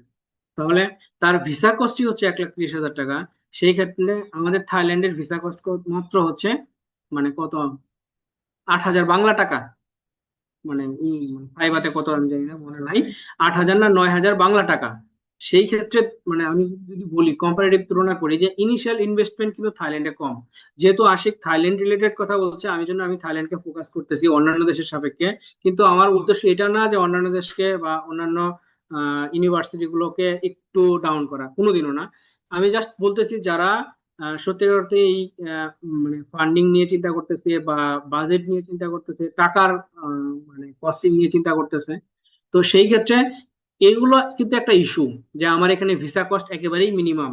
তারপর হচ্ছে এরা হচ্ছে রাউন্ড ট্রিপ এয়ার টিকিট দিয়ে দিবে, আসা যাওয়ার টিকিট দিয়ে দিবে, মানে ফার্স্ট ফার্স্ট যেটা আমি প্রথমবার যেটা আসি এবং সর্বশেষ যেটা আমি যাব, ইন বিটুইন যে আমি যেগুলো যাবো সেগুলো আমার পার্সোনাল এক্সপেন্স, কারণ সেগুলো আমার পার্সোনাল জার্নি। তারপরে আমি যেটা বলতেছিলাম যে ইলিজিবিলিটি অফ স্কলারশিপের মধ্যে আমি যেটা বলতেছিলাম যে ওরা কি বলবো ব্যাচেলরের একটা সিজিপি একটা রিকোয়ারমেন্ট থাকে। তারপর হচ্ছে ওদের আইএলস এর একটা রিকোয়ারমেন্ট থাকে, এই যেখানে বলা আছে এজ এর একটা রেস্ট্রিকশন থাকে। Application must not be over 40 years of age, normally 40-র পরে কেউ আসেও না। এই যে কয়েকটা বিষয় আছে যে application must be in good health, দরকার নাই এগুলা মানে নেই। তো এই দুই তিনটা হচ্ছে মানে বেসিক হচ্ছে ওদের এলিজিবিলিটি, মানে খুব মিনিমাল একটা এলিজিবিলিটি। তারপরে হচ্ছে মানে অ্যাপ্লিকেশন ডকুমেন্টসও খুব মিনিমাম, অত বেশ কিছু না। আর হচ্ছে ওদের একটু আগে যেটা বললাম যে ওদের অ্যাপ্লিকেশনের লিঙ্ক গুলো ওপেন হয় হচ্ছে ডিফারেন্ট ইয়েতে, পোর্টালে। তো সেই লিঙ্ক গুলা ওই স্কলারশিপ সার্কুলার সাথে থাকে এবং ডেডলাইন গুলো থাকে। যেমন এই যে রানিং যে লাস্ট সেমিস্টারের যে সার্কুলারটা গেল 5 সেপ্টেম্বর থেকে 13 অক্টোবর, মানে এই সময়ের মধ্যেই এই লিঙ্কটা ওপেন ছিল। তারপরে আর লিঙ্ক ওপেন মানে ক্লোজ হয়ে গেছে। তো এইগুলো আসলে খেয়াল রাখতে হয়। এটা হচ্ছে আমাদের আসিয়ান নন আসিয়ান একটা সার্কুলার, মানে আমি একটু এক্সপোজ করলাম বা একটু বললাম। এরকম আরো একটা যদি বলি, আহ যেমন কি এই স্কলারশিপ গুলো গুগলে সার্চ দিলেই হবে, জাস্ট কেউ যদি গুগলেও লিখে কেউ যদি গুগলেও লিখে, যেমন আমি যদি একটা লিখে রাখছি এই যেটা চলে আসে নন এশিয়ান স্কলারশিপ, এই যে গুগলে লিখলেও সে যে অ্যাপ্লিকেশন ফর চোলা লঙ্কান ইউনিভার্সিটি স্কলারশিপ, সে যেটা পেয়ে যাবে, লিঙ্কটা সে পেয়ে যাবে। এবং ইয়েতে সার্চ করলেও হবে, chola.ac.th, এখানে ঢুকে স্কলারশিপে ঢুকে এখানে এখানে ঢুকলেও হবে, স্কলারশিপে যাবে, যে এখানে ও দেখতে পারবে আসলে এগুলা লিঙ্ক গুলা মানে একটু ঘাটতে হবে, সহজ কথা এগুলা কেউ কাউকে হেল্প করে না, বেসিক্যালি নিজেরই ঘাটতে এগুলো শিখতে হবে। তো ঘাটতে হবে। তো এই হচ্ছে আমি বেসিক কিছু ক্রাইটেরিয়া বললাম, থাইল্যান্ডে পড়াশোনার কিছু অ্যাডভান্টেজ, কালচার, তাদের স্কলারশিপ ক্রাইটেরিয়া, তাদের অ্যাডমিশন রিকোয়ারমেন্ট, তারা কি কি ফ্যাসিলিটি দেয় বা আমরা কি কি ফ্যাসিলিটি পাই, এদের জীবনযাত্রার মান কেমন, আমরা আসলে কি এক্সপেক্ট করতে পারি থাইল্যান্ডে পড়াশোনা করতে এসে। অ্যান্ড দ্য লাস্টলি যেটা হয়, যদি কারো মানে সেটেল হওয়ার ইচ্ছা থাকে, সেই ক্ষেত্রে Thailand is not a good option. কারণ এখানে যে 2 বছর থাকা হয়, এই 2 বছরের কোনো পয়েন্ট নাই বা র্যাঙ্কিং নাই, যেটা যদি ইউএসএ থাকা হয় বা কানাডা থাকা হয় বা অন্যান্য ভালো দেশে থাকা হয়, অস্ট্রেলিয়া থাকা হয়, সেটা প্রত্যেক বছর একটা স্কোর মানে কাউন্ট করে, তুমি যত বছর থাকা হয় তারপরে একটা গ্রিন কার্ড বা তাদের সিটিজেনশিপ পাওয়ার একটা চান্স থাকে। কিন্তু এশিয়ান কান্ট্রি বিশেষ করে থাইল্যান্ড, এটার কোনো চান্স নাই, জিরো। তো এইটা হচ্ছে একটা ডিসঅ্যাডভান্টেজ, কেউ যদি সেটেল হতে চায় বা সিটিজেনশিপ পাইতে চায় তার জন্য থাইল্যান্ড একটা গুড অপশন না। আর আদারওয়াইজ কেউ যদি পড়াশোনা করে এখান থেকে ব্যাক করতে চায় এবং পিএইচডি অন্য দেশে বা উন্নত দেশে করতে চায়, তার জন্য খুবই ভালো একটা অপশন। খুব দ্রুত এই কাজটা সে করতে পারে। তো এই হচ্ছে আমার টুকটাক, আমার পক্ষ থেকে হচ্ছে টুকটাক। এখন যারা পার্টিসিপেন্ট আছে, আশিক বলো দেখি, কেউ যদি কোনো প্রশ্ন করে পার্সোনাল আমি অ্যান্সার দিতে পারি। আচ্ছা ভাই, অনেক ধন্যবাদ। অনেক সুন্দর তথ্যবহুল একটা আলোচনা করার জন্য, বিশেষ করে থাইল্যান্ডের বিষয়ে। আহ, আমার থাইল্যান্ডের আমারও কয়েকজন পরিচিত ছিল। মানে আমি যখন চায়নাতে উম, ছিলাম, ওই সময়ে কয়েকজন হচ্ছে ওই যে ওলাইলাক ইউনিভার্সিটি যেটা আছে, হ্যাঁ, হ্যাঁ। ওখান থেকে হচ্ছে তিনজন মাস্টার্স করে, মানে তাদের ব্যাপারটা একটু অন্যরকম। তারা ব্যাচেলর করছে একই ইউনিভার্সিটিতে, মাস্টার্স আচ্ছা, করছে ওয়ালাইলাকে একই সঙ্গে তিনজনা, আবার আচ্ছা, হচ্ছে চায়নাতে পিএইচডি করছে একই ইউনিভার্সিটিতে তিনজনা। আচ্ছা। তো এবং তারা তিনজনাই চিটাগাং এর। হ্যাঁ। তো অনেক তাদের মানে ভিতরে গ্রুপ এক গ্রুপ ওয়াইজ পড়াশোনা করছে আর কি। হ্যাঁ, এখন এখন একজন আছে হচ্ছে ইউএসএ তে পোস্টডকে, একজন চায়নাতে পোস্টডকে, একজন বাংলাদেশে পোস্টডক শেষ করে বাংলাদেশে ব্যাক গেছে। হুম। তো উনিও খুব সম্ভবত অন্য জায়গায় খুব দ্রুতই চলে আসবে। তো আহ, চায়নাতে এই মানে ওখানে থাকার সময় আমি এই থাইল্যান্ডের ব্যাপারগুলো এগুলো খুব শুনতাম ওনাদের কাছেই, হ্যাঁ, আচ্ছা। যে ওখানকার খাবার দাবার, বিশেষ করে ওখানে নাকি খাবার দাবার হচ্ছে যে আনারসটা খুব ব্যবহার করে নাকি। এদের শুধু আনারস না, ফলগুলো খুব ভালো মিষ্টি। আনারস, না, তারপর এমনি হচ্ছে হচ্ছে কোনো কোনো একটু কোনো কিছু রান্না করতে গেলেই নাকি আনারস ও, ব্যবহার। হ্যাঁ, রান্নায় আনারস ব্যবহার করে। ইভেন কি বলে, চিকেন বা মাছের তরকারিতে কমলার রস দেয়। আচ্ছা আচ্ছা। না, এটা হচ্ছে ভাইদের কাছে খুব মানে শুনতাম। এরা এরা যে কি রান্না করে আর কি রান্না করে না, এটা আসলে আচ্ছা খুব আচ্ছা বলা মুশকিল। আচ্ছা আচ্ছা। আর থাইল্যান্ড তো খুবই সুন্দর একটা টুরিস্ট স্পট।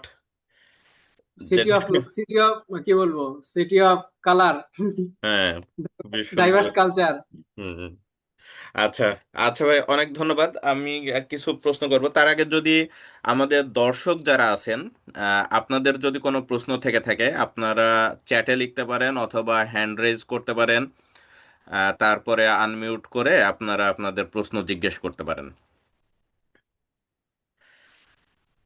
আপনাদের যে কোনো ধরনের প্রশ্ন থাকলে আপনারা চ্যাটেও লিখতে পারেন অথবা হ্যান্ড রেজ করতে পারেন। আপনাদের আপনাদের ওখানে ভাই এখন কতজন বললেন বাংলাদেশি আছে? অনেক বাংলাদেশি আছে আমাদের এখন, চুলা লঙ্কানেই প্রায় 15 জনের উপরে আছে। আহ, তারপর চিয়াংমাই আছে। চিয়াংমাই আমার পরিচিত দুজন আছে, একজন পিএইচডি করতেছে, আরেকজন মাস্টার্স করতেছে চিয়াংমাই ইউনিভার্সিটিতে। তারপর তোমার থামাসাতে আছে। অনেক বাংলাদেশি আছে, আমার দুজন পরিচিত আছে। আহ, মাহিদলে প্রায় 4-5 জন বাংলাদেশি আছে। ওরা হচ্ছে মাস্টার্স এবং পিএইচডি করতেছে। আচ্ছা আচ্ছা। ইআইটিতে আছে বাংলাদেশি প্রায় 30-40 জনের মতো, 30 থেকে 40 জন হবে। সেদিন গেছিলাম ইআইটিতে, ওদের এআইটিতে তো কমিউনিটিতে অনেক। দেখা হলো। কালকে কালকে আবার ইআইটিতে যাব।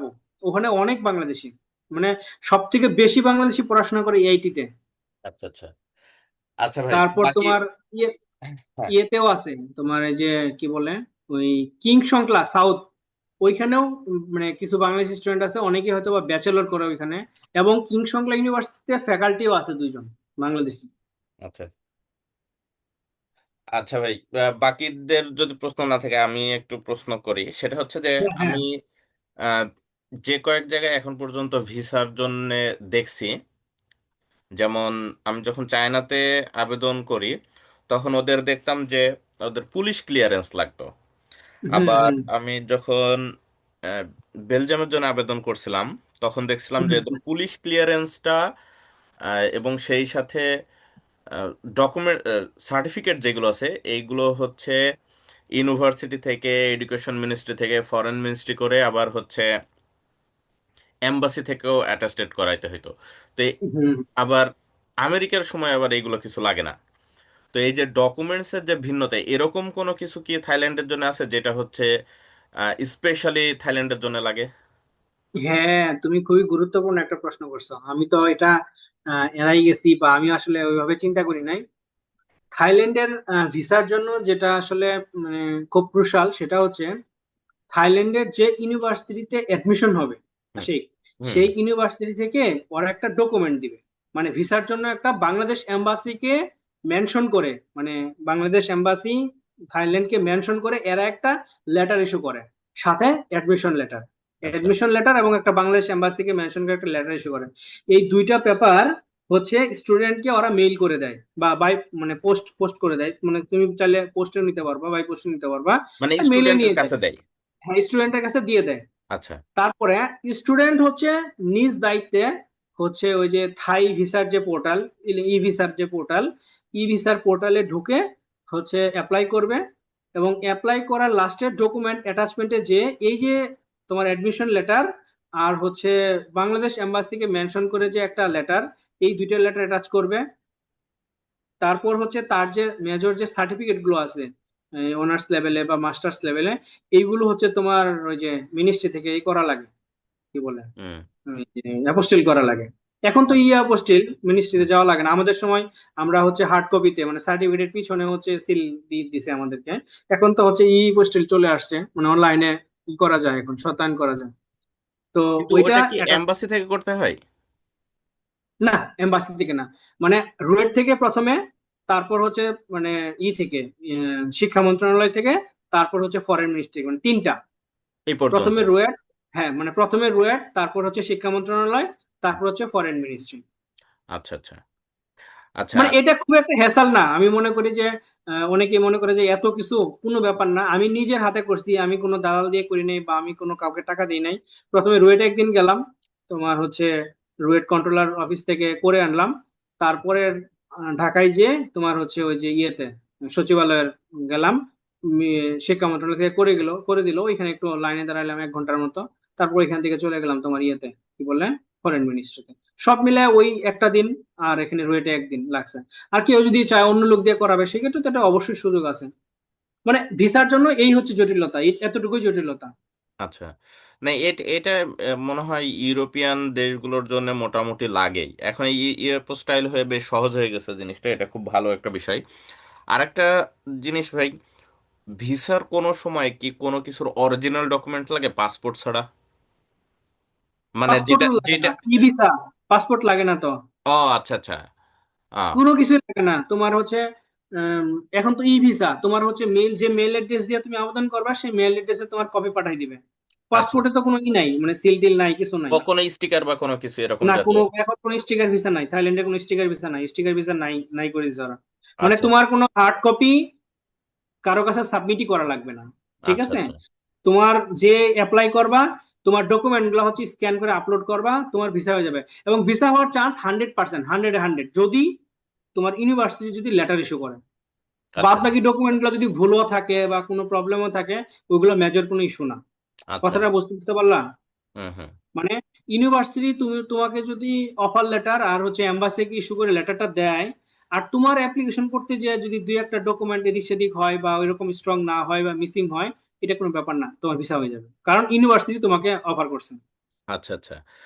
আর আরেকটা বিষয় হচ্ছে, আপনি বললেন যে ওখানে যদি কেউ পিআর এর চিন্তা ভাবনা থাকে তাহলে এটা খুব একটা হয়তো ভালো অপশন না। ভালো সিদ্ধান্ত হবে না, হ্যাঁ আমি কিন্তু এটা বলছি। এইটা কি সম্ভব যে ওখানে কেউ যদি পড়াশোনা শেষ করে চাকরি করতে চায়, সেটা কি সম্ভব? হ্যাঁ, এইটা একটা আরেকটা ভালো কোশ্চেন করছো, যে এইখানে আসলে জব করতে হলে তাকে একটা চলার মতো থাই জানতে হবে। আচ্ছা যদি কেউ থাই না জানে, তাহলে তার এখানে জব পাওয়াটা মুশকিল, খুব রেয়ার। হয়তোবা ইউনেস্কো অথবা তোমার এরকম যারা খুব ইন্টারন্যাশনাল যারা অর্গানাইজেশন আছে, এরকম জায়গায় হয়তোবা জব পাওয়া যায়। এখন তুমি বলো যে আমরা 20 জন পাশ করে বেরিয়েছি, এখন ইউনেস্কো কি মানে 20 জন লাগবে, তাদের তাদের লাগবে একজন। ব্যাপারটা কি বুঝতে পারলা? বা হুম এরকম হুম। ধরো টপ র্যাঙ্কিং, ধরো জাতিসংঘের দু একটা প্রতিষ্ঠান আছে, বা ধরো WHO এর দু একটা প্রতিষ্ঠান আছে, তাদের লাগবে একজন। তাহলে তো বাই চান্স একজন বা দুইজন হবে, শুধু যে আমরাই আসতেছি তা না, সেখানে থাইরাও অ্যাপ্লাই করবে, অন্যান্য দেশের অনেকেই অ্যাপ্লাই করবে। সেক্ষেত্রে সেই চান্সটা কিন্তু খুবই কম। হুম আর হুম। তুমি যদি অ্যাভেলেবল মার্কেটে ঢুকতে চাও, যেমন তুমি ইউএসএ তে খুব সহজেই মার্কেটে ঢুকে যেতে পারতেছো, ইউরোপে খুব সহজেই মার্কেটে ঢুকতে পারতেছো, কিন্তু থাইল্যান্ডে জাপানে তুমি ঢুকতে পারবে না, তোমাকে ভাষা জানতে হবে। আচ্ছা, মানে ভাষা কারণ জানলে সেক্ষেত্রে কি পাওয়া সম্ভব? হ্যাঁ হ্যাঁ হ্যাঁ, কেউ যদি থাই জানে এবং এখানকার গ্রাজুয়েট হয়, তার জন্য চাকরি পাওয়া খুব সহজ। আচ্ছা। অনেকটা যে জাপান সম্পর্কে আমরা শুনি না, যে জাপানে ভাষা জানা ছাড়া আসলে কোনো কিছু করা যায় না। থাইল্যান্ড শুধুমাত্র টুরিস্ট কান্ট্রি হওয়ার কারণে কিছুটা ইংলিশ বুঝে, মানে হুম হুম। দোকানপাটে কিছুটা ইংলিশ বুঝে, মানে মোটামুটি ধরো বেসিক ইংলিশ যেগুলো আছে, হাই হ্যালো এগুলা, মানে মোটামুটি প্রাইস টাইস এগুলো কিছু বুঝে। তো কিন্তু তুমি যখন জব করতে যাইবা, তোমার তো শুধু ওই তোমার টপ লেভেলের মানুষের সাথেই তো ওঠা বসা না, একদম ক্লিনার থেকে শুরু করে একটা অফিস ম্যানেজমেন্টে তুমি যদি এভাবে চিন্তা করো, আমি অনেকে এই কথাটা বলি, ধরো রুয়েটে আমি একজন থাইকে চাকরি দিব, এখন তুমি আমাকে, তুমি যদি তোমাকে প্রশ্ন করি, থাই সে বাংলা জানে না, শুধু ইংলিশ জানে, রুয়েটের টিচার, সিভিল ডিপার্টমেন্টের টিচার হিসেবে তাকে চাকরি দিব, এখন তুমি বলো কি কি প্রবলেম পড়তে পারে। মানে টিচার আর ক্লাসটা সে স্টুডেন্ট ছাড়া ইংলিশে নিল, বাকি সবই তো প্রবলেম। হ্যাঁ আমি বললাম যে ক্লাসটা সে ইংলিশে নিল, ভালো কথা, সে খুব ভালো লেকচার দিল, কিন্তু বাদ বাকি তার কি স্টাফের সাথে কথা বলা লাগবে না, হুম খাতা পরীক্ষা টরীক্ষা তার জমা, আমি কথাটা বুঝতে পারলাম কিনা, মানে হুম হুম হুম শুধু তো ক্লাস না, ক্লাসের বাইরে তার অনেকগুলো ফাংশন আছে তার, মানে বুঝতে পারছো কি, হুম হুম তার একজন যে ক্লিনার, যে ক্লিন করতেছে, যে অফিসের স্টাফ বসে আছে, তার যে ফাইল জমা দেওয়া, রেজাল্ট জমা দেওয়া, মানে আমি একটা ছোট্ট একটা উদাহরণ দিলাম তোমাকে। হুম হুম হুম তাহলে তুমি রিভার্স চিন্তা করো যে এখন থাইকে তুমি রুয়েটের টিচার হিসেবে নিয়োগ দিবা, তাহলে সে কি কি প্রবলেম ফেস করবে। এখন তুমি চিন্তা করো, তুমি একজন থাই একটা প্রতিষ্ঠানে জব করতে চাও, তাহলে তুমি কি কি প্রবলেম ফেস করবা। হুম তাহলে খুব সহজেই কিন্তু তুমি অ্যান্সার গুলো পেয়ে যাবা। হুম হুম শুধু তোমার ওই কাজটুকু করাই যথেষ্ট না, কারণ তোমার ওই সিভিল ডিপার্টমেন্টের যে স্টাফ আছে রুয়েটের, ওই থাইয়ের ওর সাথে কমিউনিকেট করতে হবে। এখন সে যদি হাই লেভেলের ইংলিশ পারে, এখন স্টাফদের সাথে তুমি ইংলিশে কথা বলবা, পারবে তারা তোমার সাথে কমিউনিকেট করতে, সাহায্য হুম করতে, বা যাই কিছু বলো। হুম হুম বুঝতে পারছো আশিক হুম বিষয়টা? হুম। হ্যাঁ হ্যাঁ মানে হ্যাঁ। এটা হচ্ছে একটা অন্তরায় আর কি, আমি বলবো। আচ্ছা আচ্ছা। আচ্ছা ভাই, আমাদের একটা প্রশ্ন আছে, আমার কিছু প্রশ্ন এখনো আছে, আমি এই প্রশ্নটা নিয়ে তারপরে আমার প্রশ্ন যাচ্ছি। জি জি। প্রশ্নটা করছে যে, I am Mahmudul Hasan from the 19 series department of civil engineering. I am currently applying for an MSc scholarship and am eager to pursue my higher studies in Thailand, Japan, or China.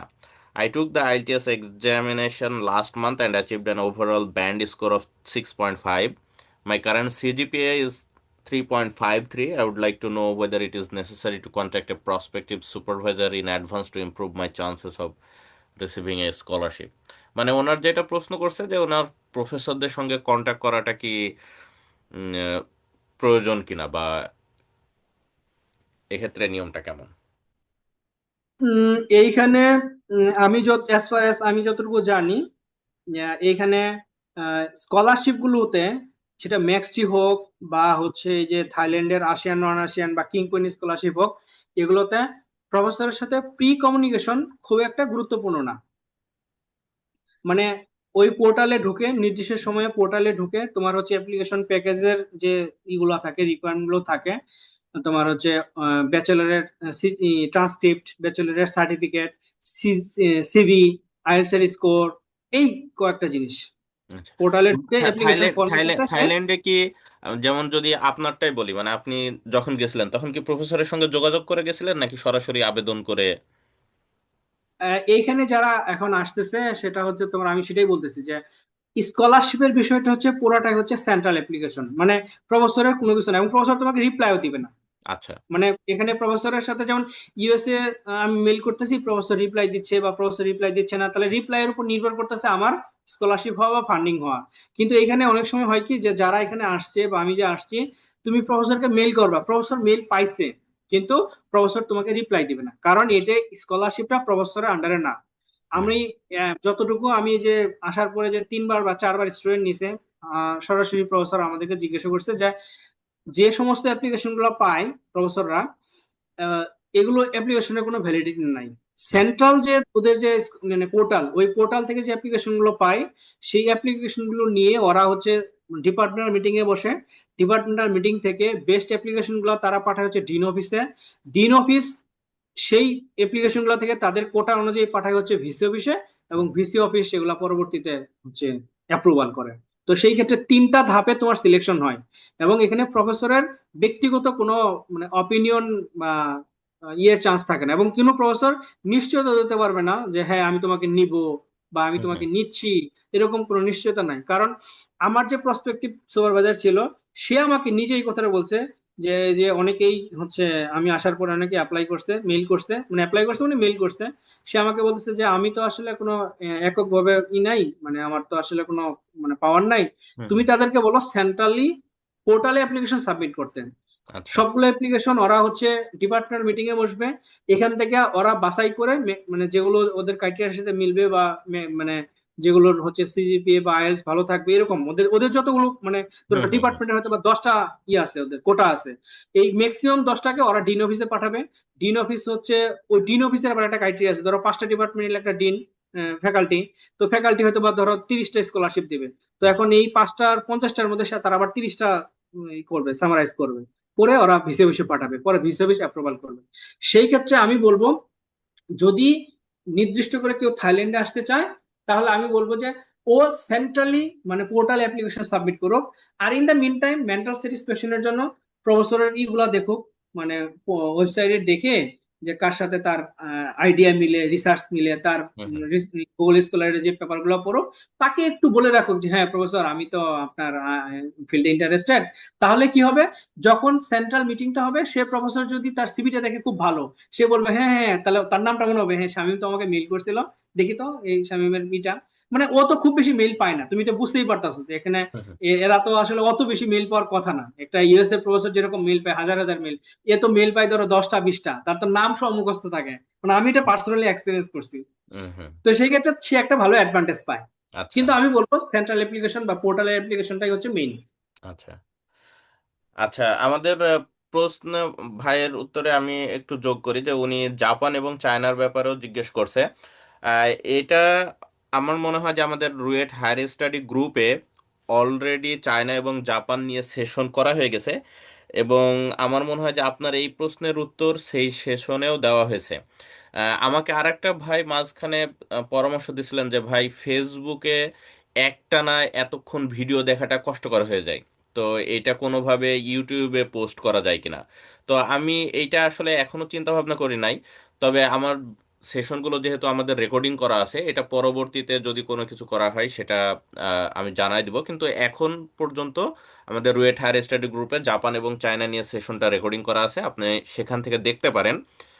আর যেহেতু আমি নিজে চায়নাতে পড়াশোনা করছি, আমি চায়নার জন্য আমি যদি বলি যে হ্যাঁ, চায়নাতে হচ্ছে প্রফেসরদের ইমেল করতে হয়, কারণ আমরা যখন চাইনিজ গভর্নমেন্ট স্কলারশিপে বা অন্য স্কলারশিপে আবেদন করি, তখন প্রফেসরদের অ্যাকসেপ্টেন্স লেটারের একটা জায়গা থাকে, যেই ডকুমেন্টসটা আমাদের জমা দিতে হয়। মানে আপনি প্রফেসরকে ইমেল করলেন যে আমার নাম অমুক, আমি এত সিজিপিএ এই নিয়ে পাশ করছি, আমি থিসিস করছি এই নিয়ে, বা এই আমার ওয়ার্ক এক্সপিরিয়েন্স আছে, এই আমার রিসার্চ এক্সপিরিয়েন্স আছে, বিস্তারিত বলার পরে তারপরে ওদের কাছে রিকোয়েস্ট করতে হয় যে তুমি কি স্টুডেন্ট নিচ্ছ কিনা, নিলে আহ, আমি তোমার বিশ্ববিদ্যালয়ে ভর্তি হতে খুবই ইচ্ছুক। তো তারপরে দুই একটা ইমেল কমিউনিকেশন করার পরে অ্যাকসেপ্টেন্স লেটার নিতে হয়, ওদের কাছে ফরম্যাট থাকে সাধারণত, বা আপনার কাছে ফরম্যাট চাইতে পারে, ওটা পূরণ করে আপনাকে দিয়ে দিবে।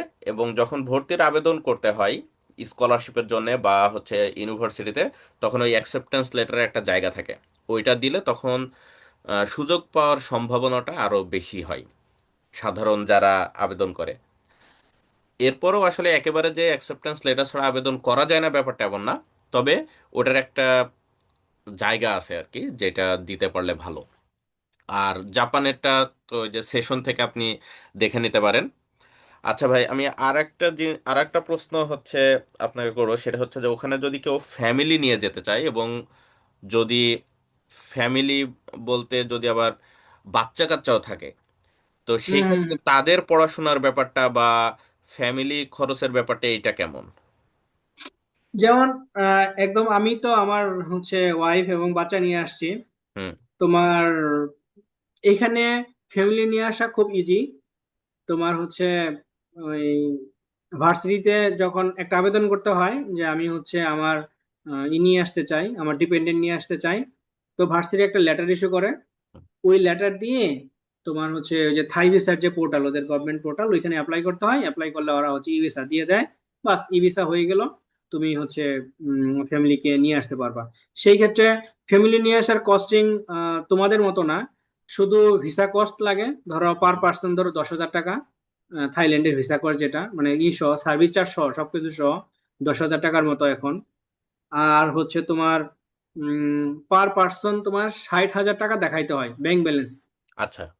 তো সেই ক্ষেত্রে ধরো আমি আমার ওয়াইফ আর বাচ্চা নিয়ে আসছি, সেক্ষেত্রে 60 60 1,20,000, এক হুম। লাখ বিশ হাজার টাকা তোমার ওই যে ব্যাংক ব্যালেন্স দেখাইতে হয়। পরে আচ্ছা, ভিসা হয়ে গেলে তুমি সেদিন আবার তুলে ফেলতে পারবে এক লাখ টাকা বিশ তুলে হাজার ফেলা টাকা যায়, আচ্ছা আচ্ছা। তুলে ফেলা ওটা কোনো কোনো কিছু না, জাস্ট হচ্ছে একটা স্টেটমেন্ট দেখাইতে হয়।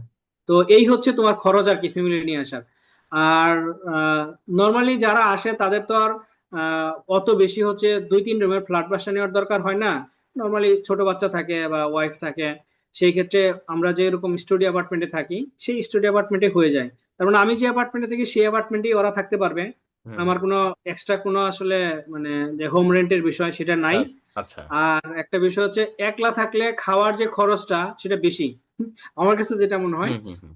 মানে স্পাউস নিয়ে আসলে সেটা ওয়াইফ হোক হাজবেন্ড হোক ওই সেম খরচে দুজন মানে খুব সুন্দরভাবে চলা যায়। আচ্ছা মানে এটা তো প্র্যাকটিক্যাল একটা এক্সপিরিয়েন্স আমার আসলে। আচ্ছা। কারণ একলা থাকলে খরচটা বেশি হয়, বাইরে খাওয়া অনেক এই সেই খরচ অনেক বেশি হয়। সেক্ষেত্রে ফ্যামিলি নিয়ে আসলে আমার মনে হয় যে ঘরের খাবারটা খাওয়া হয় দুজনে মিলে।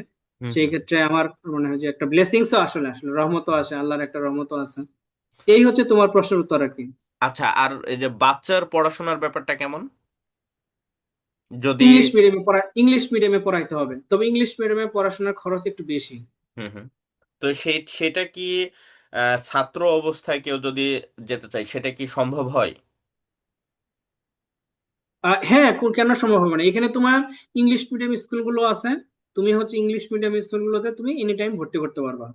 কিন্তু না না না, আমি সেটা বলতে চাচ্ছি না। মানে মনে করেন যে একটা ছাত্র অবস্থায় একজন ছাত্র যে পরিমাণ স্কলারশিপের টাকা পাচ্ছে বা ইয়ে পাচ্ছে। ও না, সেটা সম্ভবই না। আচ্ছা, আমি সেটা সেটা জানতে সম্ভব চাচ্ছি। না।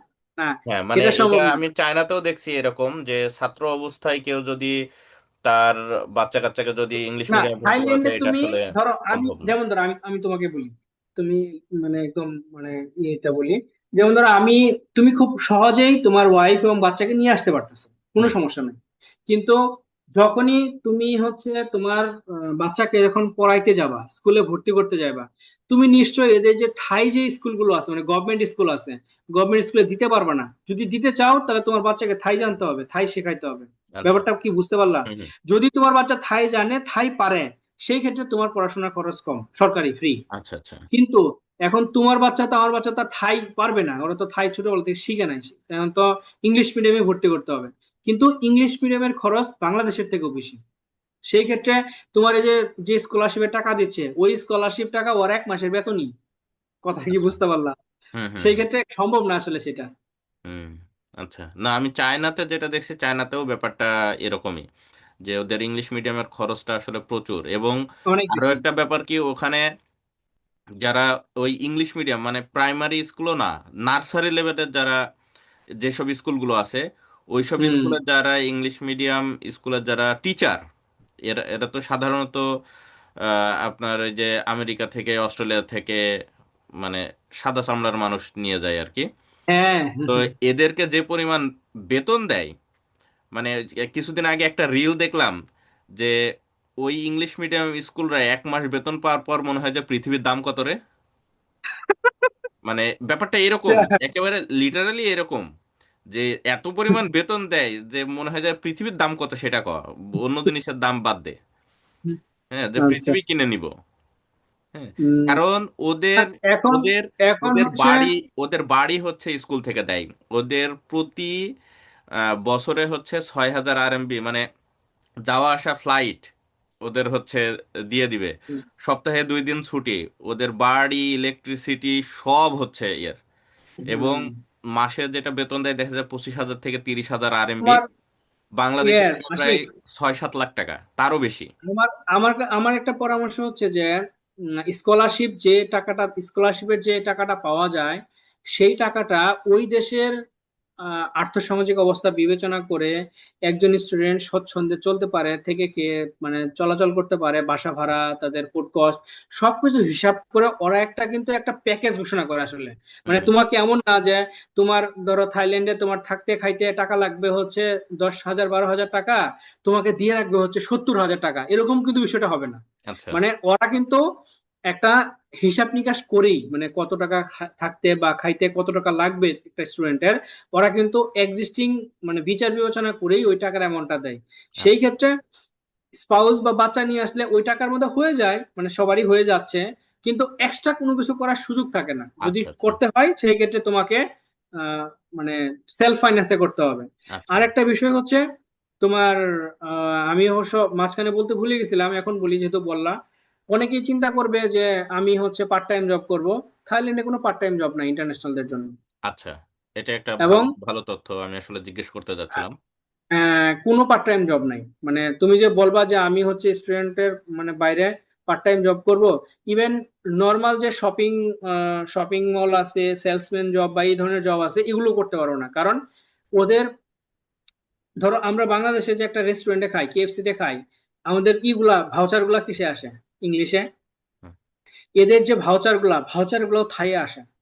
আমি তোমাকে মানে কি মানে বুঝাইতে পারলাম বিষয়টা? হুম। হুম। হুম। মানে এত পরিমাণে ওরা হচ্ছে থাই ল্যাঙ্গুয়েজের প্রতি ওরা মানে কি বলবো, মানে খুব আঁকড়ে ধরে আছেন। হুম। সেই ক্ষেত্রে থাই জানা ছাড়া কোনো part time job, full time job খুব কঠিন। আচ্ছা। আচ্ছা। আর আমার হচ্ছে আর দুইটা প্রশ্ন আছে। একটা হচ্ছে যে আমি যেটা যে শুরুতে বলছিলাম, আমাদের আমেরিকার জন্য যেটা হয় কি, যে স্টুডেন্ট ভিসা থাকাকালীন ভিসারই একটা শর্ত থাকে যে আউট ক্যাম্পাস জব করা যাবে না, অন ক্যাম্পাস জব করা যায়, যে 20 ঘন্টা প্রতি সপ্তাহে বাইরে কাজ করা যাবে না। তো হুম। এইরকম ভিসাতেই কোনো রেগুলেশন আছে কিনা যে ছাত্ররা হ্যাঁ, কাজ ভিসাতে করতে পারবে? রেগুলেশন আছে তোমার। আমাদের যে ভিসাটা দেয় সেই ভিসার নাম হচ্ছে ইডি ভিসা, আচ্ছা। Education visa. এডুকেশন ভিসার আন্ডারে কোনো ধরনের জব করা যাবে না, আচ্ছা। ইলিগেল। এবং এবং মানে সে যে যদি চায় করতে, তাহলে আমি বলবো যে করতে পারবে না। নাম্বার ওয়ান, কেন? তার হচ্ছে ল্যাঙ্গুয়েজ ব্যারিয়ার থাকবে। সে কারোর সাথে কমিউনিকেশন করতে পারবে না, কারণ এখানে ইংলিশ খুব একটা পারে না নর্মাল মানুষজন। সে যে মানে সে যে জব করবে, জব করার জন্য তার তো কারোর সাথে কমিউনিকেট করতে হবে। খুব কঠিন তার কমিউনিকেট করা। আর দুই, যদিও বা সে কমিউনিকেট না করে, শুধু সাংকেতিক ভাষায় যদি মানে কাজকর্ম করে, যদি সে মানে ধরা পড়ে, মানে কোনোভাবে যদি সে তার ইউনিভার্সিটি জানে বা কোনো পুলিশ জানে, হুম। তাহলে তার সবকিছু ক্যান্সেল করে ইভেন সে যে স্কলারশিপ পাচ্ছে এটাও তার কাছ থেকে কিন্তু ফেরত নেওয়ার সিস্টেম আছে। আচ্ছা। বুঝছো বিষয়টা? মানে হুম। এটা কিন্তু ফেরত দিতে পারে তাকে। সে আচ্ছা। আচ্ছা। বাংলাদেশে তার যোগাযোগ করে, সে বাংলাদেশের যে প্রতিষ্ঠানে জব করে বা যে ভার্সিটি থেকে আসছে সেই ভার্সিটির সাথে যোগাযোগ করে তার বিরুদ্ধে আইনগত ব্যবস্থা নেবে, এমন না যে তোমাকে ছেড়ে দিবে। হুম। আচ্ছা। আচ্ছা, বুঝতে পারছি। আচ্ছা, আর একটা প্রশ্ন আছে ভাই আমার, সেটা হচ্ছে যে ওইখানে যেহেতু উম, আহ, মানে ভাবি আছে এবং আপনার বাচ্চা আছে ওখানে, ওখানে সেফটি এবং সিকিউরিটির ব্যাপারটা কেমন? চমৎকার, অসাধারণ। আচ্ছা। মানে 24 ঘন্টা তারা মানে কি বলবো, মানে 24 ঘন্টা তারা কি বলবো একেবারে বিনা বিনা বাধায় যে কোনো সময় তারা হচ্ছে বাইরে ঘুরতে পারে। তারপর হচ্ছে মানে ইপটিজিং জিরো, আচ্ছা। কোনো ইপটিজিং নাই। কোনো ধরনের কি বলবো, কোনো ধরনের উইমেনের যে বিষয়টা আছে। ও বেসিক্যালি আরেকটা কথা বলি, এখানকার চাকরি করে মেয়েরা আর ছেলেরা ঘরে বসে থাকে। আচ্ছা। আচ্ছা। আহ, মানে অফিসে, আদালতে, তারপর হচ্ছে বাসের ড্রাইভার, হেলিকপ্টারের ড্রাইভার, মানে যে পাইলট।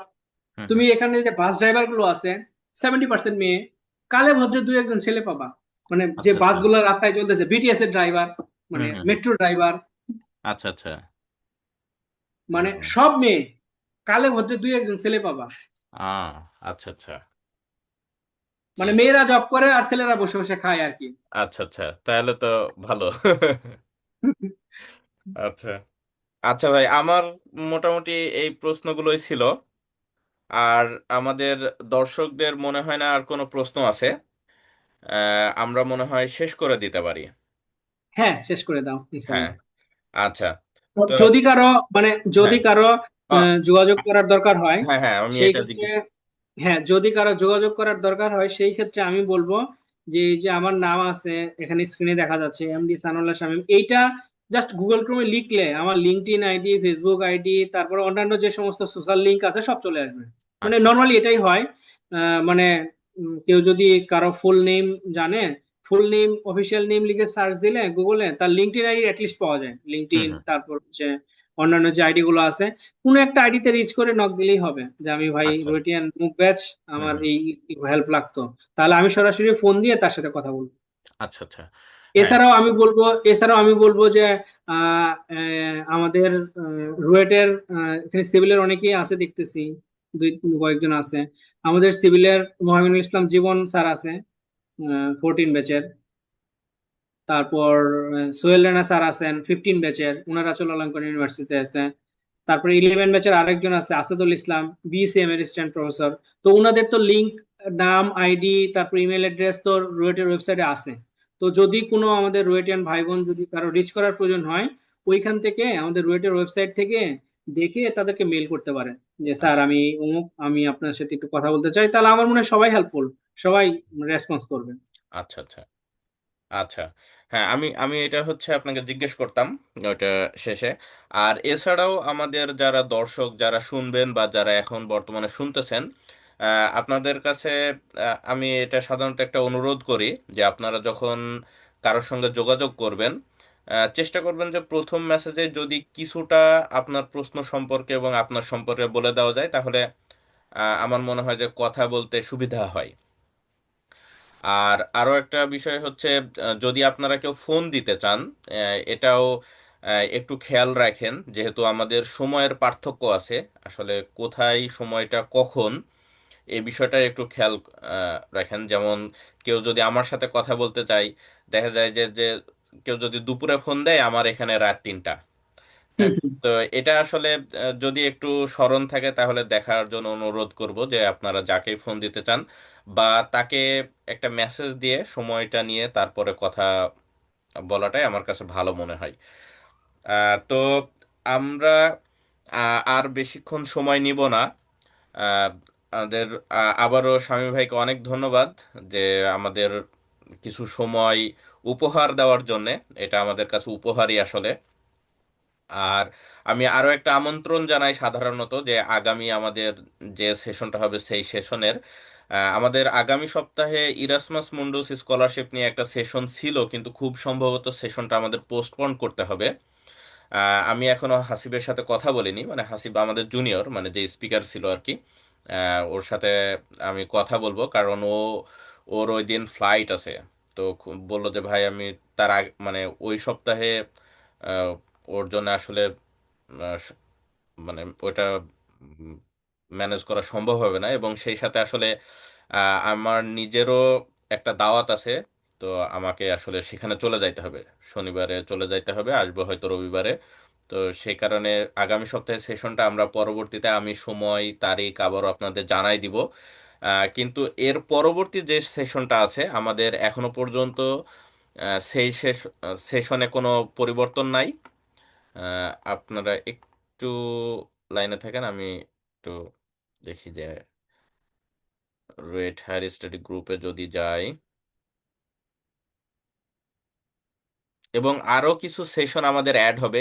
এর পরবর্তীতে আসলে আমাদের সেশনগুলো এত ঘন ঘন হবে না, একটু হয়তো মাসে একটা বা দুইটা খুব বেশি হলে, এরকম সম্ভব সম্ভাবনা আছে। আচ্ছা, আমাদের 21শে ফেব্রুয়ারি সেশন আছে হচ্ছে সৌদি আরব নিয়ে। আমাদের সৌদি আরব সেশনটা এখনো পর্যন্ত অন টাইম, এখনো পর্যন্ত আমাদের কোনো সমস্যা নাই। এবং এছাড়া 7 মার্চ হবে হচ্ছে কানাডা নিয়ে। এবং এই ডেটগুলো এবং সময়গুলো আমাদের রুয়েট হায়ার স্টাডি গ্রুপে ফিচার্ড পোস্টে পোস্টে গেলেই আপনারা দেখতে পাবেন। তো এই ছিল আমাদের আজকের সেশন। আমার পক্ষ থেকে আপনাদের সকলকে ধন্যবাদ জানাই আমাদের সেশনটাতে যোগদান করার জন্যে। তো স- ভাই, যদি আপনার কিছু শেষে কিছু যদি বলার থাকে বলে আমরা শেষ করে দিব।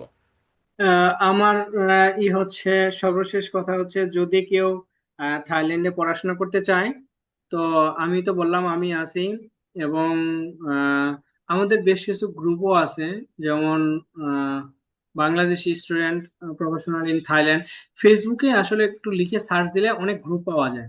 হুম। আমার কাছে যেটা মনে হয় যে মানে দেখি তো বাংলাদেশি স্টুডেন্ট অ্যাসোসিয়েশন কিংবা বাংলাদেশি স্টুডেন্ট এট থাইল্যান্ড, এরকম কিছু একটা কিওয়ার্ড লিখে সার্চ দিলে অনেক বড় বড় গ্রুপ পাওয়া যায়। সেই গ্রুপগুলোতে যুক্ত হলেও অনেকেই রিচ করা যায়। যেটা আমি অনেক সময় করি, অনেকের সাথে এভাবে নেটওয়ার্ক তৈরি করি। আমি অনেকেই চিনি না, কিন্তু এইভাবে নেটওয়ার্ক করে ফেলি। তো আচ্ছা। সেই ক্ষেত্রে উম, আমাদের রুয়েটিয়ান যারা ছোট ভাই বোন আছে, আমি বলবো এত কষ্ট করার দরকার নাই, আমাদেরকে ডিরেক্ট যদি মেসেজ দেয় যে হ্যাঁ ভাইয়া আমি হচ্ছে থাইল্যান্ডে অমুক ভার্সিটিতে পড়াশোনা করতে চাই, বা যদি চূড়ালঙ্ঘনে পড়াশোনা করতে চাই তাহলে আমি নিজেই হেল্প করতে পারবো। যদি অন্যান্য ভার্সিটিগুলো হেল্প করতে চাই তাহলে যারা আমার নেটওয়ার্ক আছে তাদের সাথে কানেক্ট করে দেবো। তো দ্যাটস অল, সবাইকে হুম। আসলে ধন্যবাদ জানাই। হুম। আচ্ছা, অনেক ধন্যবাদ ভাই। আচ্ছা, আর একটা কমেন্ট আসছে যে ভাই ভিডিওগুলো আপলোড করেন রেগুলারলি প্লিজ, আর পারলে স্লাইডগুলো কমেন্ট সেকশনে দিয়ে দিলে অনেক ভালো হয়। অনেক ধন্যবাদ ভাই অসাধারণ কাজের জন্য। আচ্ছা, অনেক ধন্যবাদ ভাই। হ্যাঁ, আমরা ভিডিওগুলো রুয়েট হায়ার স্টাডি গ্রুপে আমি সাধারণত এখন পর্যন্ত পোস্ট করে আসতেছি। যে সেশনগুলোর ভিডিও হয়তো এখনো আপলোড করা হয়নি, খুব দ্রুতই আপলোড করে দেওয়ার চেষ্টা করব। আর স্লাইডগুলোও আমি দিয়ে দেওয়ার চেষ্টা করব। ভাইয়ের কাছ থেকে আমি স্লাইডটা নিয়ে নিব, বা ভাই আমাকে পিডিএফ করে পাঠাই দিবে। তারপরে আমি ওটার এখনো মাধ্যম করি নাই। তবে হয়তো রুয়েট হায়ার স্টাডি গ্রুপের ফাইল সেকশনে আমি আপলোড করে রাখবো, চিন্তা ভাবনা করে রাখছি। আমার কাছে সবগুলোই আছে, আমি এখনো আপলোড করি নাই। তবে হয়তো খুব দ্রুতই আপলোড করে দিব। তো অনেক ধন্যবাদ আবারও স্বামী ভাইকে এবং আমাদের সকল শ্রোতাদেরকে। আহ, এবং আগামী যে সেশন হবে, আহ, সেই সেশনে অংশগ্রহণ করার আমন্ত্রণ জানিয়ে আজকে আমাদের এই সেশনটা সমাপ্ত করছি। ধন্যবাদ সবাইকে। আসসালামু আলাইকুম।